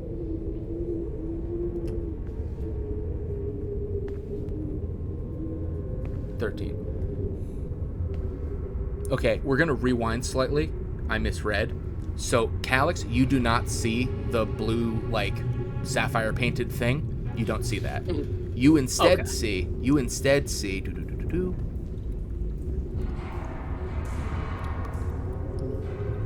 I can't read my own notes. It's different than it almost looks like an arrowhead. It's like shaped in a weird way, but it's the same color that I described, but it looks like the tip of an arrow for like a longbow. And then Zeph, you see sitting in the mud that blue shaft shaped object I described. Okay. And then Did everybody say what they saw out loud, or am I the only one that said it out loud? I would say it out loud. In like response to you, I would explain everything I saw, that arrowhead and the kind of mud at, or no, I didn't. That it wasn't mud at the bottom of mine, just weird water. Yeah, yours is like this, like it's some type of liquid that just doesn't look like. I guess it didn't look like it preserved as well as Addie's, I guess. Does Calix notify the other two of the hook in his well? Yes. Like that little, like, it kind of looks like something you would kind of do. I don't want to say a pulley system on, but it's just like in there, right? A rusted hook. No, it's a hook. Think like a coat rack, like a hanging hook. Okay. Would we be able to remove said hook from said well and attach it to said rope? You feel like, I mean, it is a very rusted hook. You would need to be fairly dexterous to not like snap it, but you feel like it could be done. I would like to address Calix and ask him if he feels confident in his ability to retrieve said hook. If I try, I'm gonna look at Zephyr. If I try, I feel like I'm gonna probably break it in half. To be honest with you, it looks so rusty. I can try though. That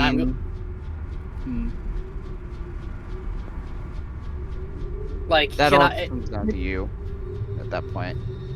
True. If you're not comfortable. I can try. So is like the wall of the well like very sturdy? Like I'm gonna kind of like grab and kind of. Oh yeah. Rock, it is manufactured smooth stone. Like this is masoned stone that was very clearly shaped and mortared and well preserved and intrinsically emplaced in here, and all three have the exact same stonework. Like it is very deliberate and sturdy. You could probably stand on it and do jumping jacks and you wouldn't budge it. Okay. So, if you would like to remove the hook from the wall, you're a big enough guy that you could just hang over the side and grab it. It would just be a sleight of hand check. Okay, yeah, I'll give it a shot. So before I start hanging over the wall, though, I'm gonna kind of take off my armor and my shield and set them down to the side so I'm lighter. Okay. So, I'll do the math later. So I'm gonna do that, and I'm going to kind of, I don't want to say jump down, but hang off the side. I'm gonna try and like pull it out. Or okay. Sleight of hand, right? Yeah, sleight of hand. Okay, with a 14, the DC was 13. You just barely work it out of the stone, and it bends a little, but it does not snap. Okay, so I'm gonna take this hook. I'm gonna hand it. I'm gonna walk over to Zephyr and kind of hand it to him, and like, this what you wanted? And I'm also gonna put on my stuff again. I thought I was gonna fall, to be completely honest with you. I'm not that mean. I've considered jumping into the well already. I'm like, ooh, should I do it? No. Cool. So, thank you for the hook. We can tie it to the head rope to get the wand at the bottom of the wand. Real quick, I'm gonna pull out of my adventure sack that I have 50 feet of good rope that we can use rather than the decayed rope. That comes in handy. So we are using using the old rope or the new rope? The new rope, I would assume. I feel like we should use the new rope. Okay. I will say if you are using the new rope, then you do not need to make any sort of check to make like a good knot, because it's not going to fall apart. We'll just say that you tie your rope to the hook. And now, I will say the only of the three wells, the only one that had the little loop on it that it looked like it was hanging on the hook that you could grab with the hook easily would be the top well that you took the hook from. The little arrowhead tip looking thing had like a little loop on it that it appeared it was hanging on the hook. That would be the easiest of the three if you were attempting to use the hook for all of them. Calix would have been smart enough to figure that out with his investigation. Yeah. Let's go for that one. Yep. Okay, if you are attempting to do that, then it will be also a sleight of hand check to very dexterously lower the hook and try to catch it and maneuver the hook through the liquid with like the refraction and stuff. Who would like to attempt to get it? I'll give it a shot. Okay, roll a sleight of hand check and just move yourself next to the well. Move to the well. Find it. Sorry, give me a second.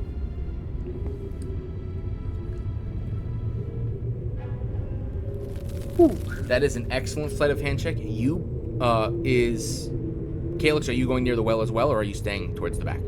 I'm gonna stand right here. Okay, then I will say that Zeph and Addie, you both watch as you toss the rope down with the little hook for her to like get it in. As soon as the hook and the rope enter that weird green liquid, it sizzles violently, as the liquid was acid. Good thing I didn't jump in there. You watch great. as the bottom 5 feet of rope and the hook dissolve instantly. I quickly pull the rope back so we don't lose the whole Okay, thing. Calix, update your sheet. You now have 45 feet of rope. Well, I look at it and I go, that's unfortunate, but I will now better say- the yeah. rope than my arm. Yeah, I'm so glad you didn't jump. When you said jump, I got so scared.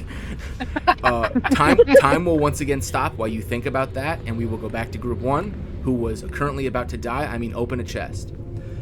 Yeah, I fucking know what this is! It's a mimic. We know it's a mimic. I'm upset. We left off with Cole investigating the chest. Cole, you got a 6, and you were very confident that this was a completely mundane chest, and you have no reason to think otherwise, because you are very confident in your skills. Would you like to do something else, or open the chest? Oh boy. I'm gonna let the group decide, because I am cautious now. Why are you cautious? You have no reason to be cautious. Nothing bad has happened. Okay. Well, then, group 1. Do you have a consensus? Would you like to vote? Would you like this? I would also like to stress. I would also like to stress, and this is not me telling you how to play the game. I want to be very clear about that.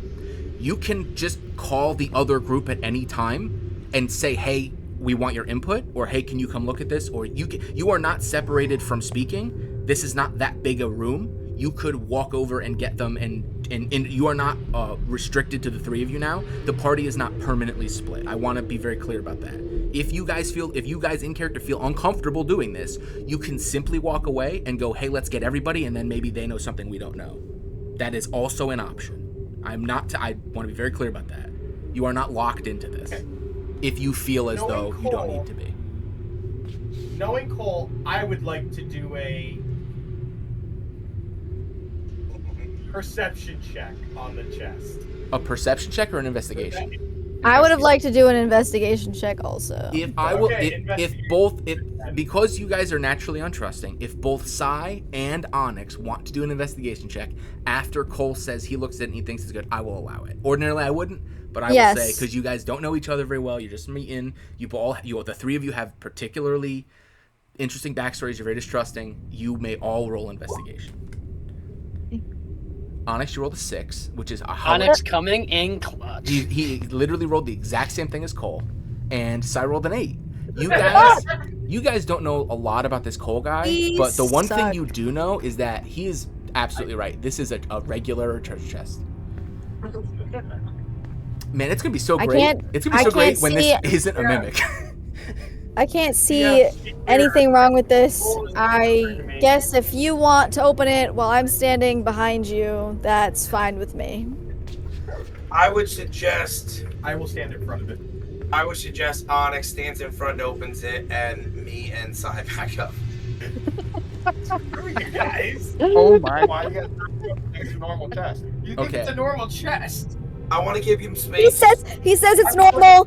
I guess it's normal, but I'm just not going to be the one to open it. In case it's stuck, he's stronger. You go first. You seem like a fully capable guy who knows what he's doing. I will stand in front of the chest and I will open it. Okay, well, in that case, the way the chest is facing, that's fine. Onyx, you go to open the chest, right? It's locked.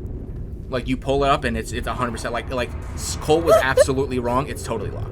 You don't know why he thought it was unlocked. It was fairly clearly has a keyhole that is sealed. Okay, well...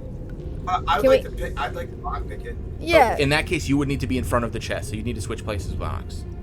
Move. Oh, Sai, you are lockpicking? Or... Oh, Cole's going first. I'm just gonna watch. Okay. Cole, you still need... There you go. And then Cole just needs to scoot to the left, and then he can roll lockpicking. We're sharing a screen. Hang on. The first one. Here we go. It's very technical for us. I know, it's just... Listen, I know. It's just the squares are important. Oh, you're good. We're using the same thing, so yeah. It takes an extra second for the 2 of us to move in coordination. And then I believe your Thieves' Tools is matched to your sleight of hand, so it should either is fine, sleight of hand or Thieves' Tools. I believe it's the same roll for you, because your expertise. I believe you should have like a +7, so just click whichever one is higher, Thieves' Tools or...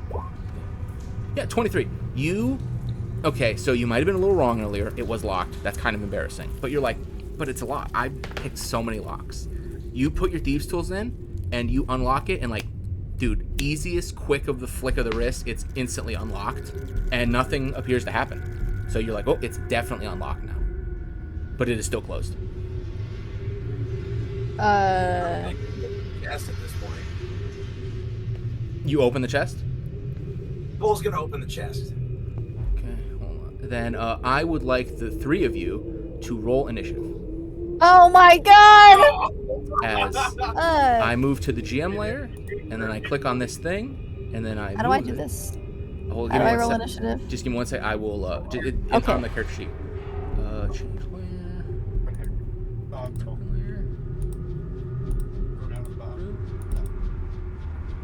And then I believe you should all see the chest.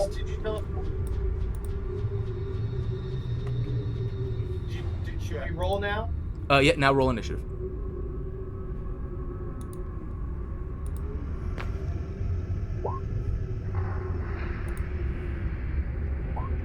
That is so funny. Wow. No! So sad.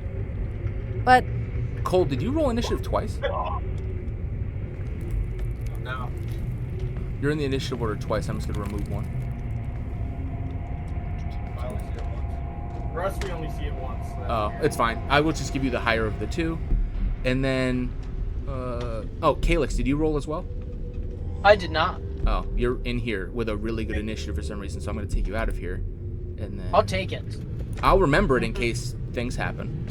I didn't roll anything. Maybe it was from Terry. Oh, it might have been. It should be new, but it might have been. I will just, in case, I will just give you everyone the better roll and then get rid of the doubles because I'm a nice guy. yeah, Terry's we always only see looking the out. four on our side. I only see the three of them and the chest. Perfect. Same. Yeah. Okay, That's all so, I see. and now to describe what you see. As soon as you attempted to open the chest itself was 100% a chest. It is not a mimic. As soon as you opened the chest, a wave of magic emitted from the inside of the chest. The same blue ambient magic that radiated from the altar. And in your heads, you hear the words, "The test of might has begun." The chest physically breaks apart and becomes a almost wooden metal combination of what appears to be an animated suit of armor. And it is holding two blue glowing fists. And on its chest is that same writing that was on the plaque that changed to your most like understood language. And that language on its chest says, "Best me or die trying." Ah, shit. Fucking bad. Okay, so Send it. I just need to. if I scream, will the other people hear us? If you screaming is a free action, yes, but you need to wait till you get on your turn. Okay, I'm just curious. I was just curious if they'd hear But us. I will say, now that we are in combat, they function as being in combat as well. Once you signal to them, they need to move the appropriate amount of squares. They cannot just walk over to you. Wait, so it will take quick time. question. Yes. I'm sorry. Do we group 2 hear the test of might has begun? No. Only the people in the okay. immediate vicinity of the chest who got hit by the blue magic heard it in their minds. Okay. Gotcha. And then it is the animated chest's turn. Can't believe you thought I was going to hit you with a mimic. What am I, cliche? This is clearly an animated armor. Shut up. The chest is going to immediately attack the person who tried to open it, which would be Cole. Ow. And Don't say ow. he is going to do he has multi-attack. He is going to do 2 slam attacks. The first will be at Cole. The second will be at a random person within range. I will roll for it. So the first one is at 22. And that will be against Cole. So you take 8 bludgeoning damage because I believe your AC is not 22. And then now, Check that. Armor class. I'm pretty sure your AC is like 15 because it's your dex plus leather armor. 14. Yeah. 14. So yeah, you will take 8 damage. Oh boy. And then I will roll a d6. Evens, he punches Onyx. Odds, he punches Psy. Oh my god. Because you are all within 5 feet of him. Evens. So he punches Onyx. He he will also do a slam attack. 23 for 3 damage. So make sure you remove your appropriate amounts of health. Oh, how do we do that? Oh, so you're gonna click on your tokens. You're gonna double click on them, and then there's like on your into your character sheet, you should have a health box. Lower it to with the appropriate amount. So Cole will get -8, and then Onyx will get -3. And that is the end of the animated chest's turn. We'll do it. Oh, hit points. I see it now. Yeah, HP. I'm shortening it, but yes. I can't see the thing, but I guess I don't need to. You can't see what? Also, yeah. You can't see the token for the animated armor? No, I can. Oh, okay. So yeah, you can't see Onyx or Cole's health. Yeah, I don't have that set up because it's only if they want to show it. And then now it is Cole's turn. Cole, because I know you wanted the session 0, I'll give you a brief rundown. You have an action, a bonus action, and movement. You are in combat. If you attempt to run away, he will punch you in the back. It's called an opportunity attack. You can choose to attack him, or because you are a rogue, as a bonus action, you can dash or escape, and then still attack from distance if you so choose. So if you wanted to escape from melee so that you don't get punched again, you can bonus action disengage, move up to 30 feet, and then shoot him with the arrow or something. Or you could just stay there and attempt to attack. I'd like to try to sneak away and then use distance attack. Okay, in that case, you are going to use your bonus action to disengage. You may now move up to your movement, which is 30 feet, so in any direction. So just put yourself where you want to stay. But you also can't. All 30. You don't have to move all 30, but you can move as much or as little as you want. But if you are within 5 feet of his token, he can punch you again on his turn. So you would probably want to be at least 10 feet away. Moving diagonal costs you more, right? The first movement is only 5. Every movement after that is 10. But you can move through your allies' spaces because they'll let you. So you can just walk through Sai because she'll move out of the way. 15. Oh my god. 25. So that's technically valid, yes? Yep. That's 25 feet, yeah? Yep. Okay. And then I now can shoot? you can, if you would like to use your short bow, you can use your short bow.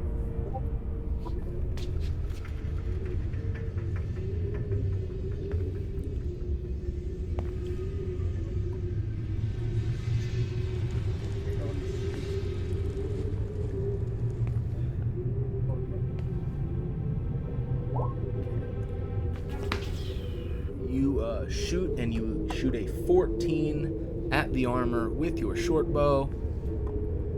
You watch as your short bow hits the chest of the animated armor, and with a pating, it deflects off and bounces off and hits the wall. A 14 is not high enough to damage this armor.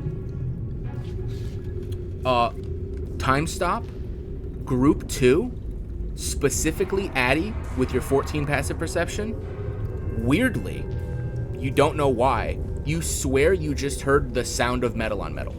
Like a ting, like in the distance, like someone dropped a pot or something. But it's weird, you don't know where it came from. It just kind of, it's weird because this has been such a silent dungeon that you out of nowhere you just kind of heard it. Okay, unpause. I go to Well, let me finish Cole's turn. I would just say you happen to hear that. Cole, if you would like to do anything else on your turn, you could use 5 more feet of movement.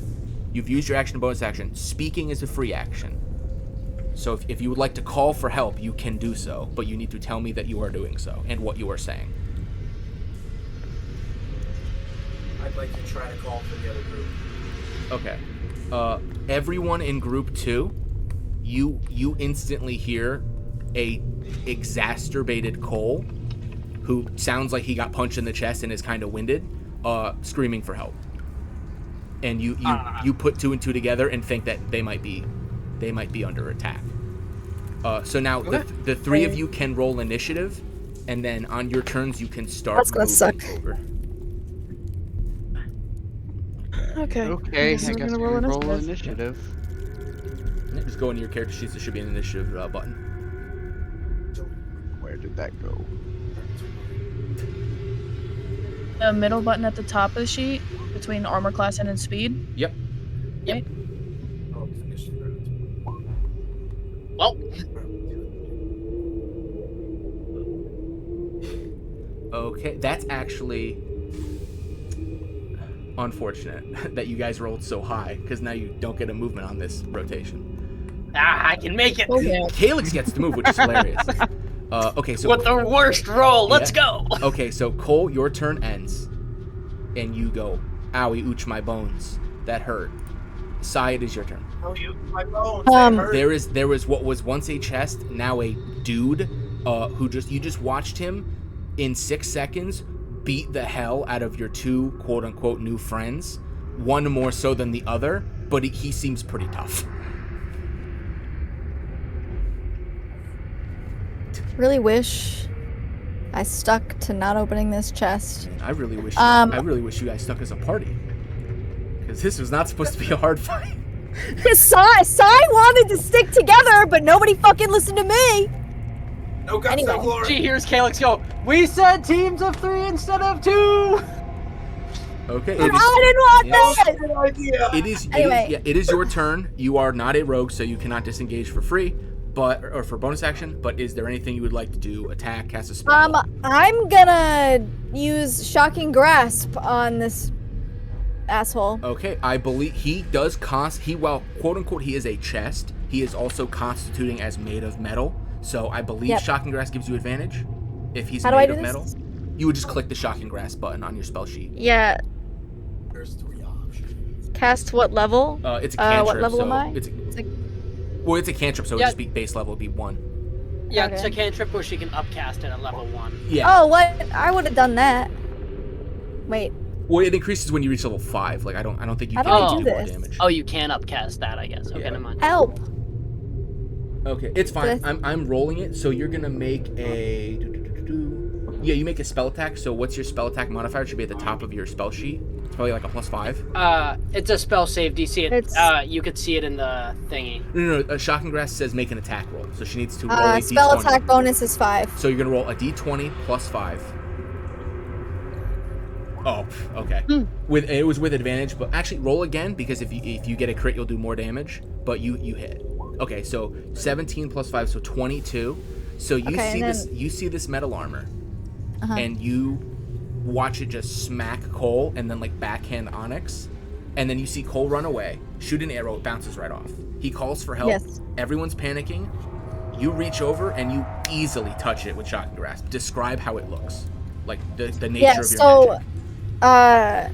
Sai kind of reaches over and touches this guy, and you can, Cole and Onyx can see that her eyes kind of light up and glow, and across her body this like electric blue light shimmers and statics across her and out toward her hand and kind of lights up the entire armor in this like big flash of blue. Okay. Roll 1d8 lightning damage.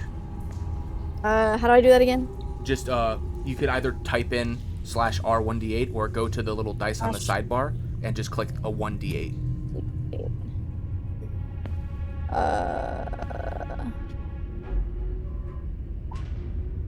3.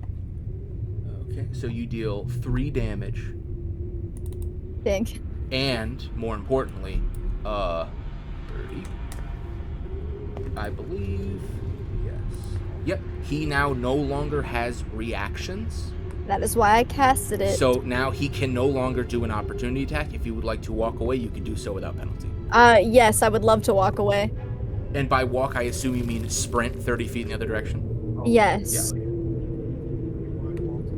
Is this 30? Wait, 5, 10, 15, 20, 25. You can go one more square, This- I think. Yep. And then are you ending your turn? I don't think I can do anything else.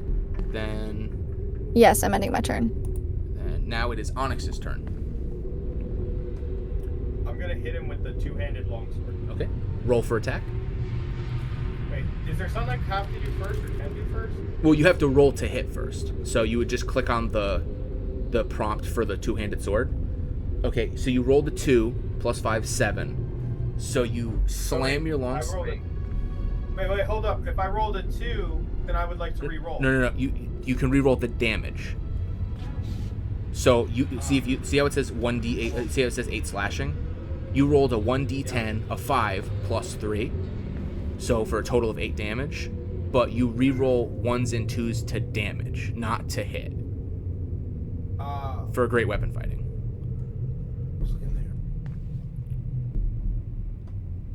Okay, so you wind back with your longsword, and you think you're just gonna cleave through this thing because it's like partially wood, and you watch as your sword digs into like one of the metal bands that was once part of the chest, and does no real effective damage.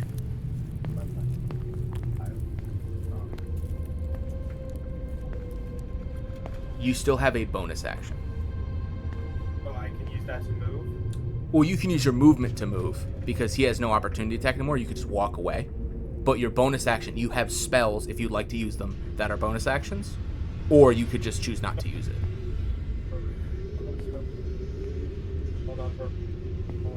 We're seeing what bonus actions.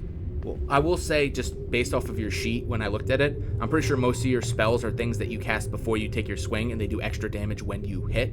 So you could, but I think they're concentration, so just keep that in mind.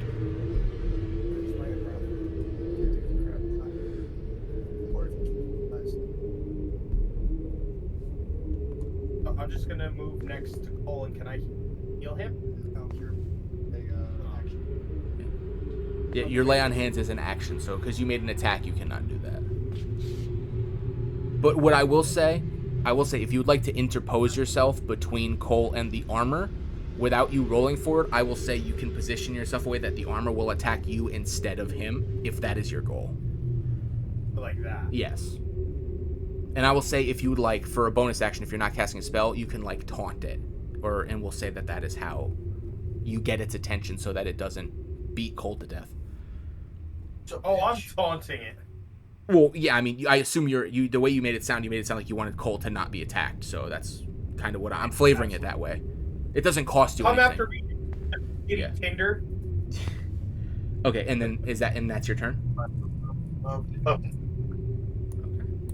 So then, now it would be, I need to reorder everything. It's now, Calix.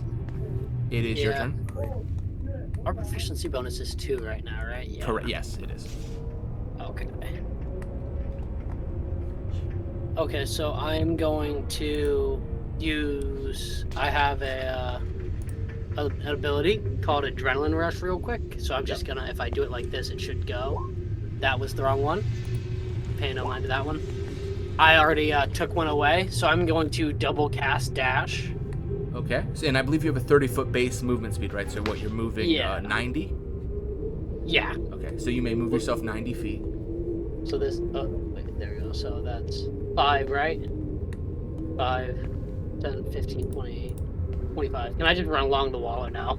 Yeah, you can skirt the wall. You can skirt the wall, it's fine. So long as the wall isn't more than 2/3 of the square, I count it as an occupiable square. Okay. So that means I'm right here for 35, right? Yeah. Is that math out? Yep.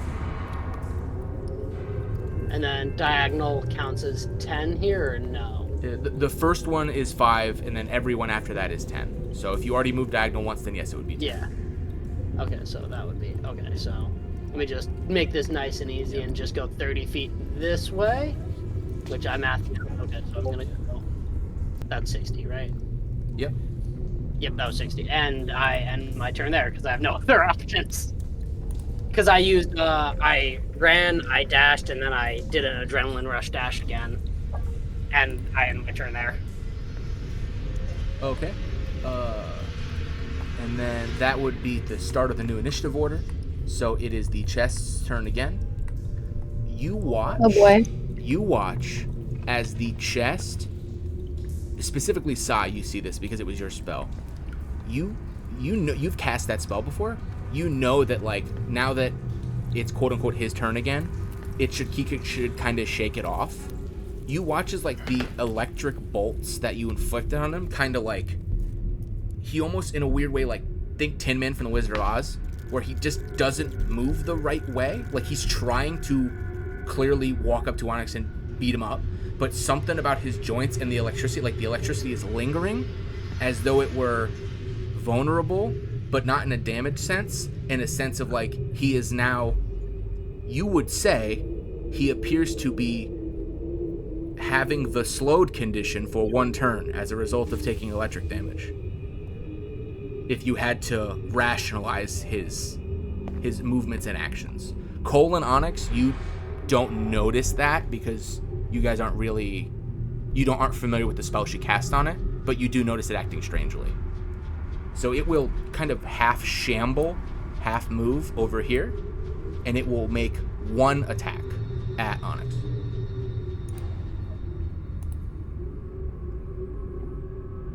As soon as the character sheet loads, there we go. He makes one slam. It is not at disadvantage, but he only gets to make 1 slam this turn. That's fitting. Natural 1. So you watch as like it's like zipping and zapping and like it isn't moving right. Onyx, it goes to swing at you. It swings super wide and literally bounces off of you. And then it just stops moving and it just kind of stands there and its turn ends. And then you see that kind of lightning dissipate and it's gone now. Zeph, it is your turn. Diagonal is, the first one is 5 and then correct, and then, it's yes. 10 after. Yes. 5.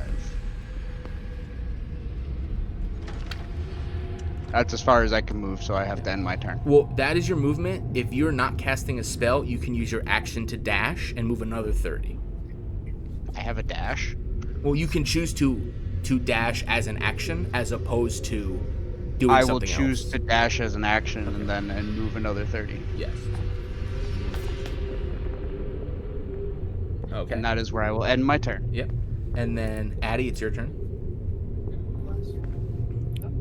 I believe your movement speed is 35. How close would I need to be to actually cast a spell? It depends on the spell. So the spell will have a range written on it. It'll say like a range of 60 feet, or it'll say like a point within range, or something like that.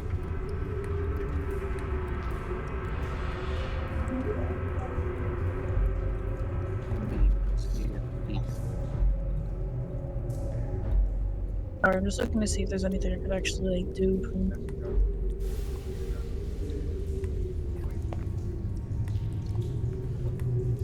Yeah, it looks like most of them are within 60 feet. I'm nowhere near that, so...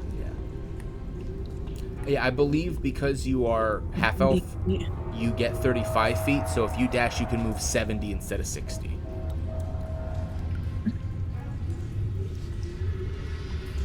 Okay, I'm gonna do that. You can use the ruler to just count out your squares. And then I will trust you to do that, and then I will move on to Cole's turn. I don't know how to do that. Oh, I will show you, okay. So if you want, you could just move your token 1 square at a time, and then each square is 5. Just count by 5s until you hit 70 in the direction that you want to go.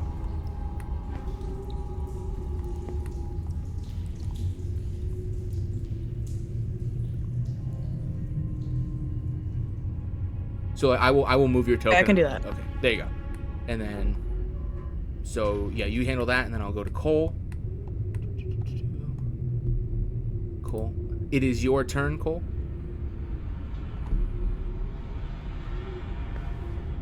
Yeah, it's your turn. Alright, I'd like to use cunning action. Yes. Hide. What are you hiding behind? Because right now you're in an empty triangular room with nothing in between you and the armor. The only cover in the room is the stalagmites in the bottom of the room. So are you moving into the stalagmites to make them break line of sight? Because you need to break line of sight. Or are you running into the hallway? Behind the stalactites. Okay, so just move yourself into the stalactites. And then roll stealth.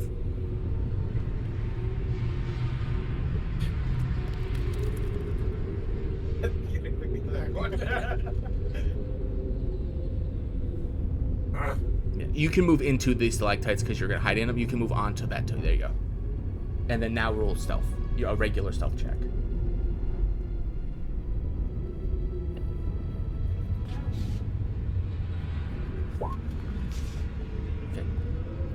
Stealth of 14. Okay. Oh, actually, you know what? You stealthed. You may now take your action. You do not know if he sees you or not, because you have no way of knowing.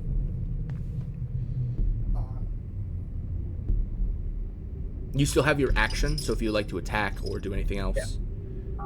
I'm gonna sneak attack. Okay. With a short bow. Okay, so you can sneak attack with a short bow. You do not have advantage because he can see you, but you do get sneak attack damage if you hit, because Onyx is within 5 feet.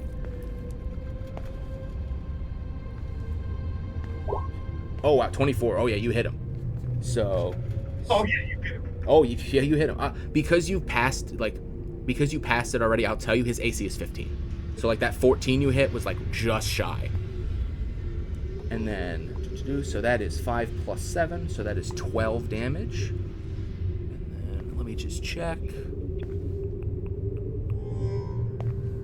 Yep, he is not resistant. Okay, so minus 12.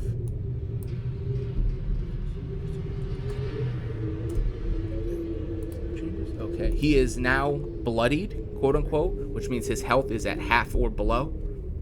For sake of letting you guys know how you're doing, that is Cole's turn. Sai, it is your turn.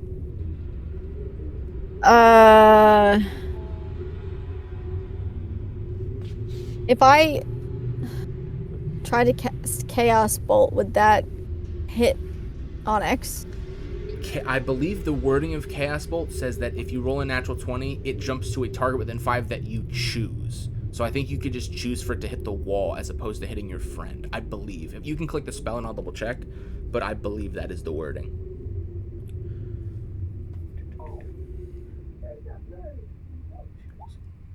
How do I fucking roll this?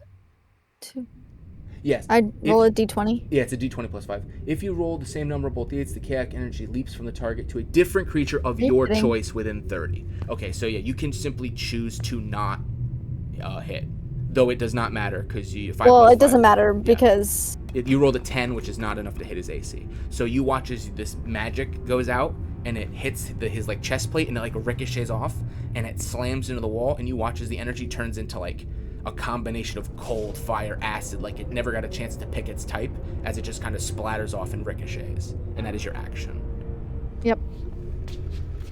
Do you do anything as a bonus action? Do you move further? Do you...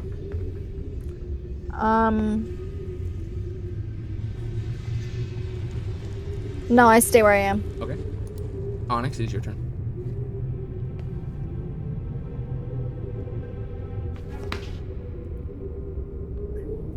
Okay, I would like to... I would like to use Searing Smite. Okay, so you cast Searing Smite. Damn. So you're now concentrating on it. Level. You can only cast it at level 1. You're only level 2, so... Okay, so I did that. So that is now on your weapon.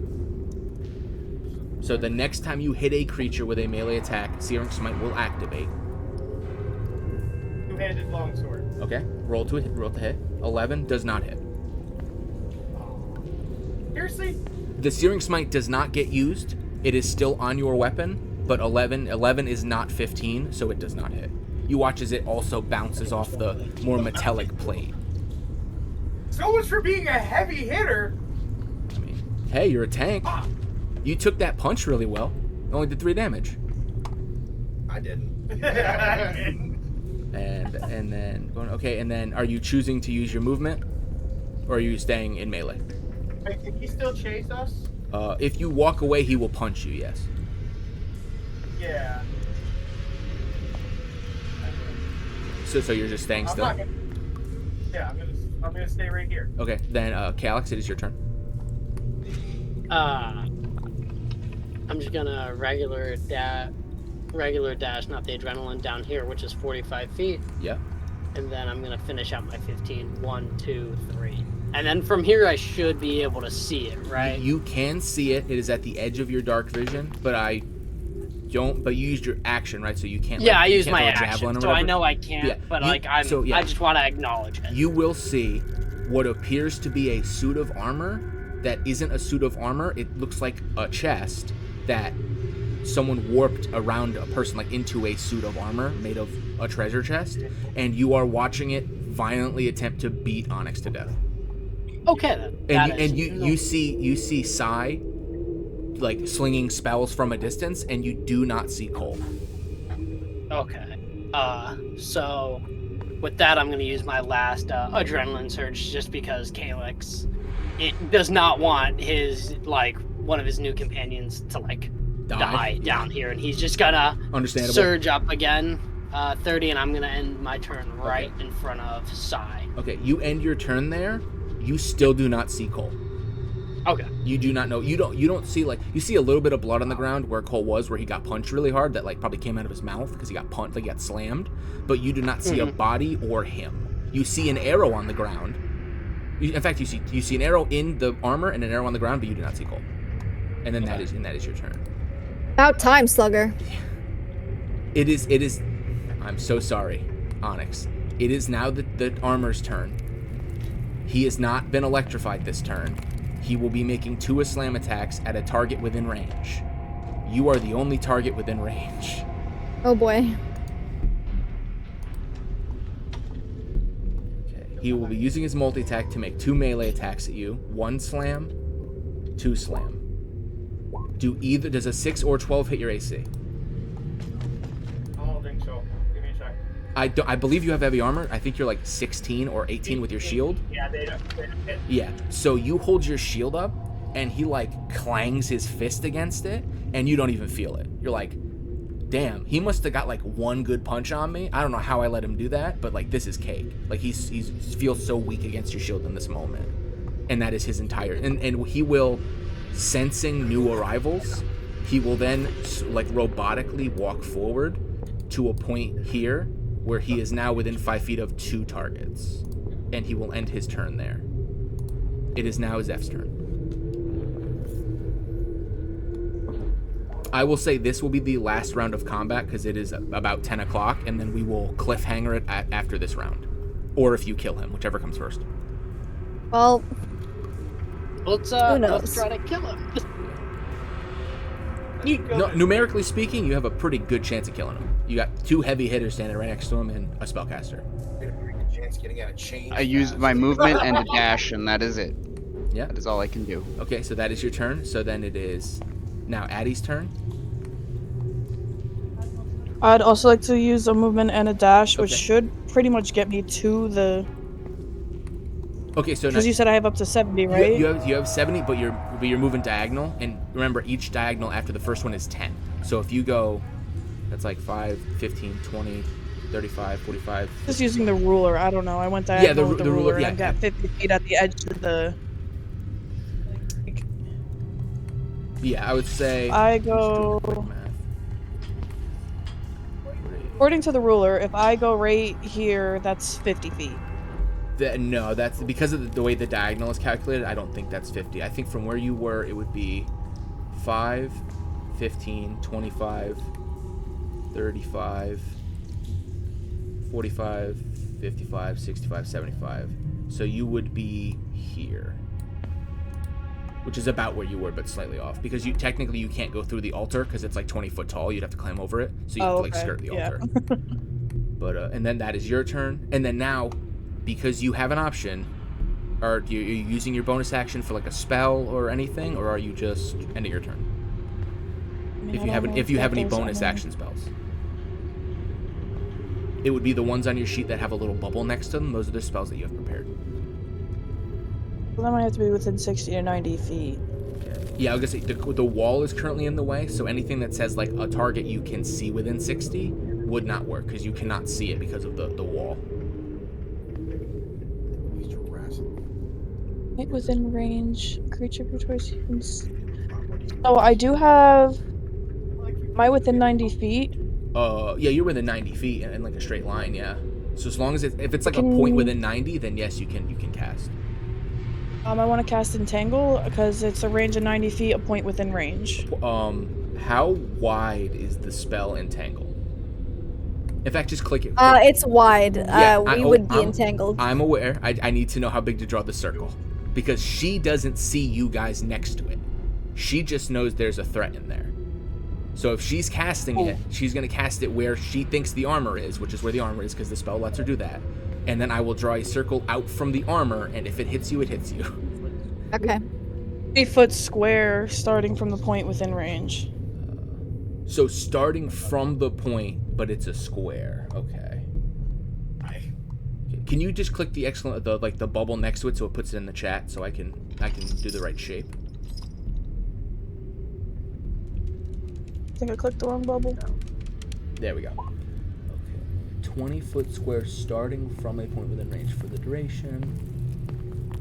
I hope I don't hit anybody. Sorry. That spell trying to help. That spell costs an action to cast, and you use your action to dash, so you cannot cast that spell. Oh, so I can't. Okay, never mind. Then I can't do anything. In that case, it is Cole's turn. It's the only spell I had that had of anything. Okay. You are still. You know now that you are not hiding because you did not get any sort of advantage against attacking it, but at least from it. But you are still tucked within the stalactites. Now he still has advantage because the enemy is technically surrounded on two sides, right? They are not flanking currently because they are not parallel to the enemy. But he gets sneak attack anyway because he has an ally or more within 5 feet. If he were to move to the square below Onyx, he would get advantage with something like a short sword because of flanking, but currently he does not have advantage.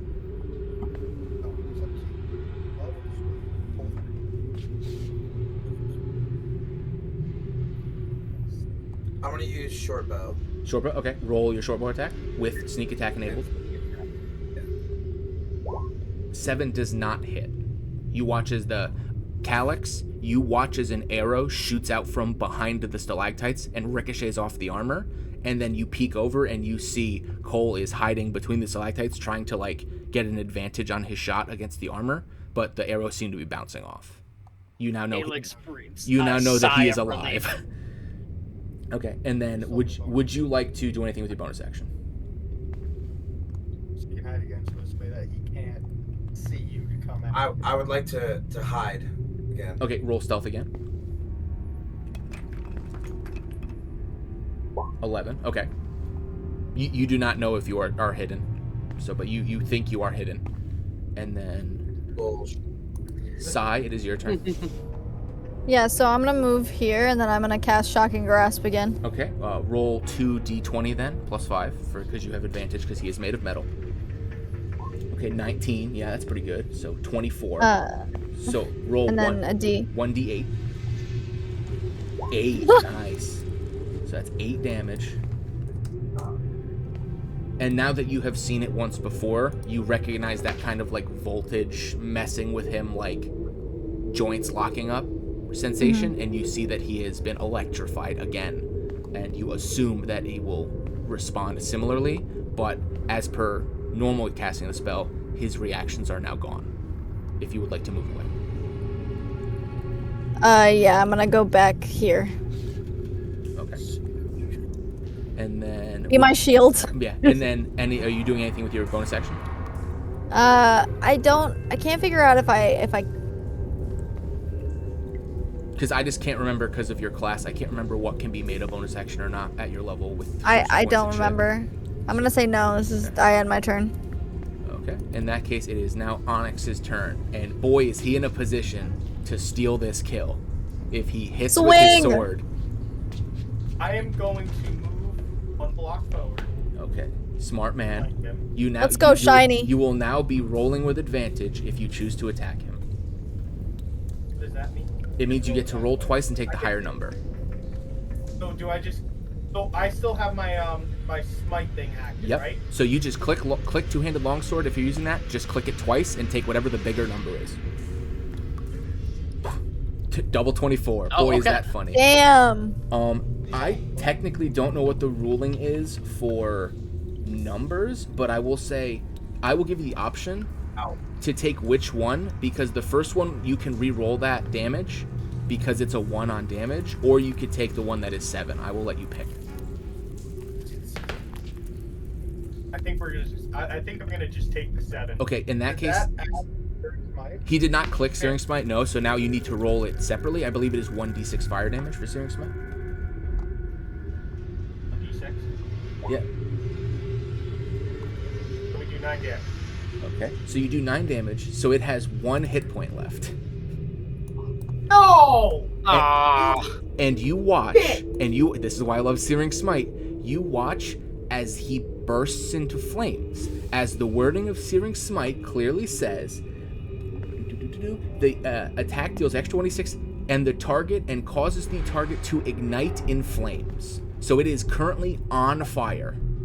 At the start of each of its turns, it needs to roll a Constitution save. If it fails, it takes another D6. If it succeeds, it puts the fire out. So there is a 50-50 chance that it starts its turn if none of you hit it and just dies anyway. Because that's Searing Smite, baby. Paladins. And then... Calix, please yell it. I kind of want to watch it burst into flames. Okay, so that is Onyx. Onyx, is anything? Are you using your movement or are you doing anything?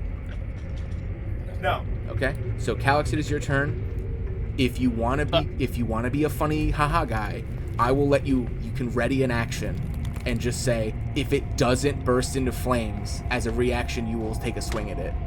If you would like to do that. Yeah, let's do that. Okay. Let's do that. So you that Yeah, so you ready an action, and the conditions for your action are, if it doesn't die immediately from the fire, you are going to make a melee attack? Yeah, I'll make a melee attack. Okay. So if it doesn't stop moving, I'm gonna swing at it. Okay, in that case, looking at Onyx has a spell save DC of 13. The armor is now going to open his character sheet, and he is going to roll a Constitution save, which he is not proficient in. So we roll a con. He doesn't have any modifier to his save, actually, so it's literally just a straight roll. It's a flat roll. Yep. He rolled a 6. He rolled a 5 + 1 for a 6. So he instantaneously, at the start of his turn, takes 1d6 damage. He takes 5 damage. You watch as the embers that were all over his wooden armor flare out of nowhere. Like, they get 10 times hotter for some reason. All the wood that was part of him bursts into flames instantly, and all the metal burns into slag. And he just kind of melts into a pile of melted metal and charcoal. And he is dead. And technically, Onyx gets the kill for that. Mm-hmm. I like Bullshit! It. Onyx gets the kill. Oh, Onyx, you got the kill, dude. You're Onyx! You know what? Fine, you don't get the kill. Calix gets the kill. Don't worry, Cole just told them that. Just so we're clear, Onyx is a little slow sometimes. Yeah, sometimes. I will say, you have successfully defeated the trial. I will tell you, I will just briefly describe what happens, and then we will call it. As soon as I check my notes.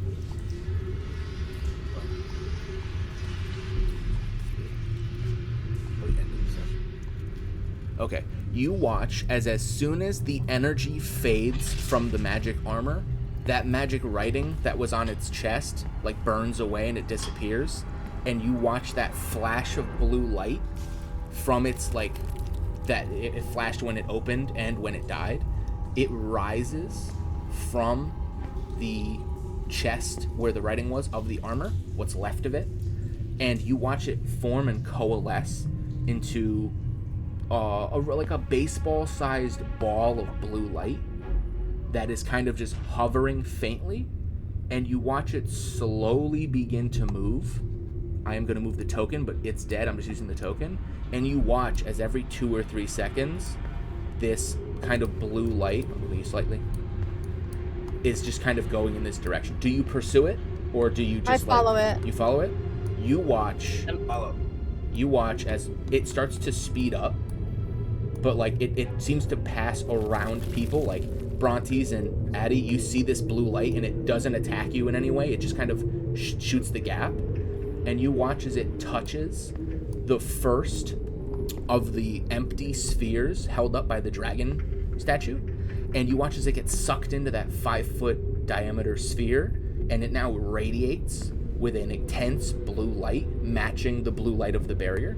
The other one stays unilluminated, but it matches that energy, and you all feel, every person within the dungeon, quote unquote the dungeon, all 6 of you, feel this weird feeling come over you, and in your mind, for the people who didn't hear it in the first time in their mind, you hear a weird voice in your mind that doesn't seem to have like a gender. It just seems to be words that say, like, to the effect of, congratulations on surviving the trial of might. You have shown your strength, but have you shown your mind? And then you all feel that wave kind of wash over your body. Anyone who is damaged, you heal 7 hit points. So does that mean I go back to my original hit points after punching the chains from before? I forgot that you had that damage. Yes, you go back to full. Fantastic! More importantly, I think that heals Onyx back to full, and I think Cole is now like 1 point short of being I'm full. short. Which, hey, Short. I could have rolled on 2d4, I could have rolled a lot lower, so you kind of lucked out on that one. And I will say that is where we will call, because I know people have work in the morning, that is where we will cliffhanger, and with the altar being partially illuminated, and with 3 other pathways and the giant inevitable blue barrier to be left in this mysterious place you guys have found yourself. And with that, if anyone has any last minute quips to make about the blue ball. Next time we're not splitting up because that was stupid. I was gonna say, The so DM about seconds splitting that. up, and I look at Cole as he's bleeding out. Dude, Or was bleeding out. above board now that this session is officially over, I'm sweating, dude. You know how fucking scared I was? You guys immediately split the party. That's the one rule. So upset! I am drenched. I We're was playing so with scared. 5 people that have never played. I gave you. That was a CR1 monster, and it almost instantly killed Cole because it was supposed to be a 6-on-1 fight, and you fucking split the party. Yep. It rolled. Hey, I'm just happy. Oh, you go. Did you think I was really gonna play safe? We won. I did such a good job of explaining. Like, it was so obviously a trap. Yep. You guys just kept rolling so low. I literally said, and back to party 1 where they're about to die. I mean, open a chest. Yep.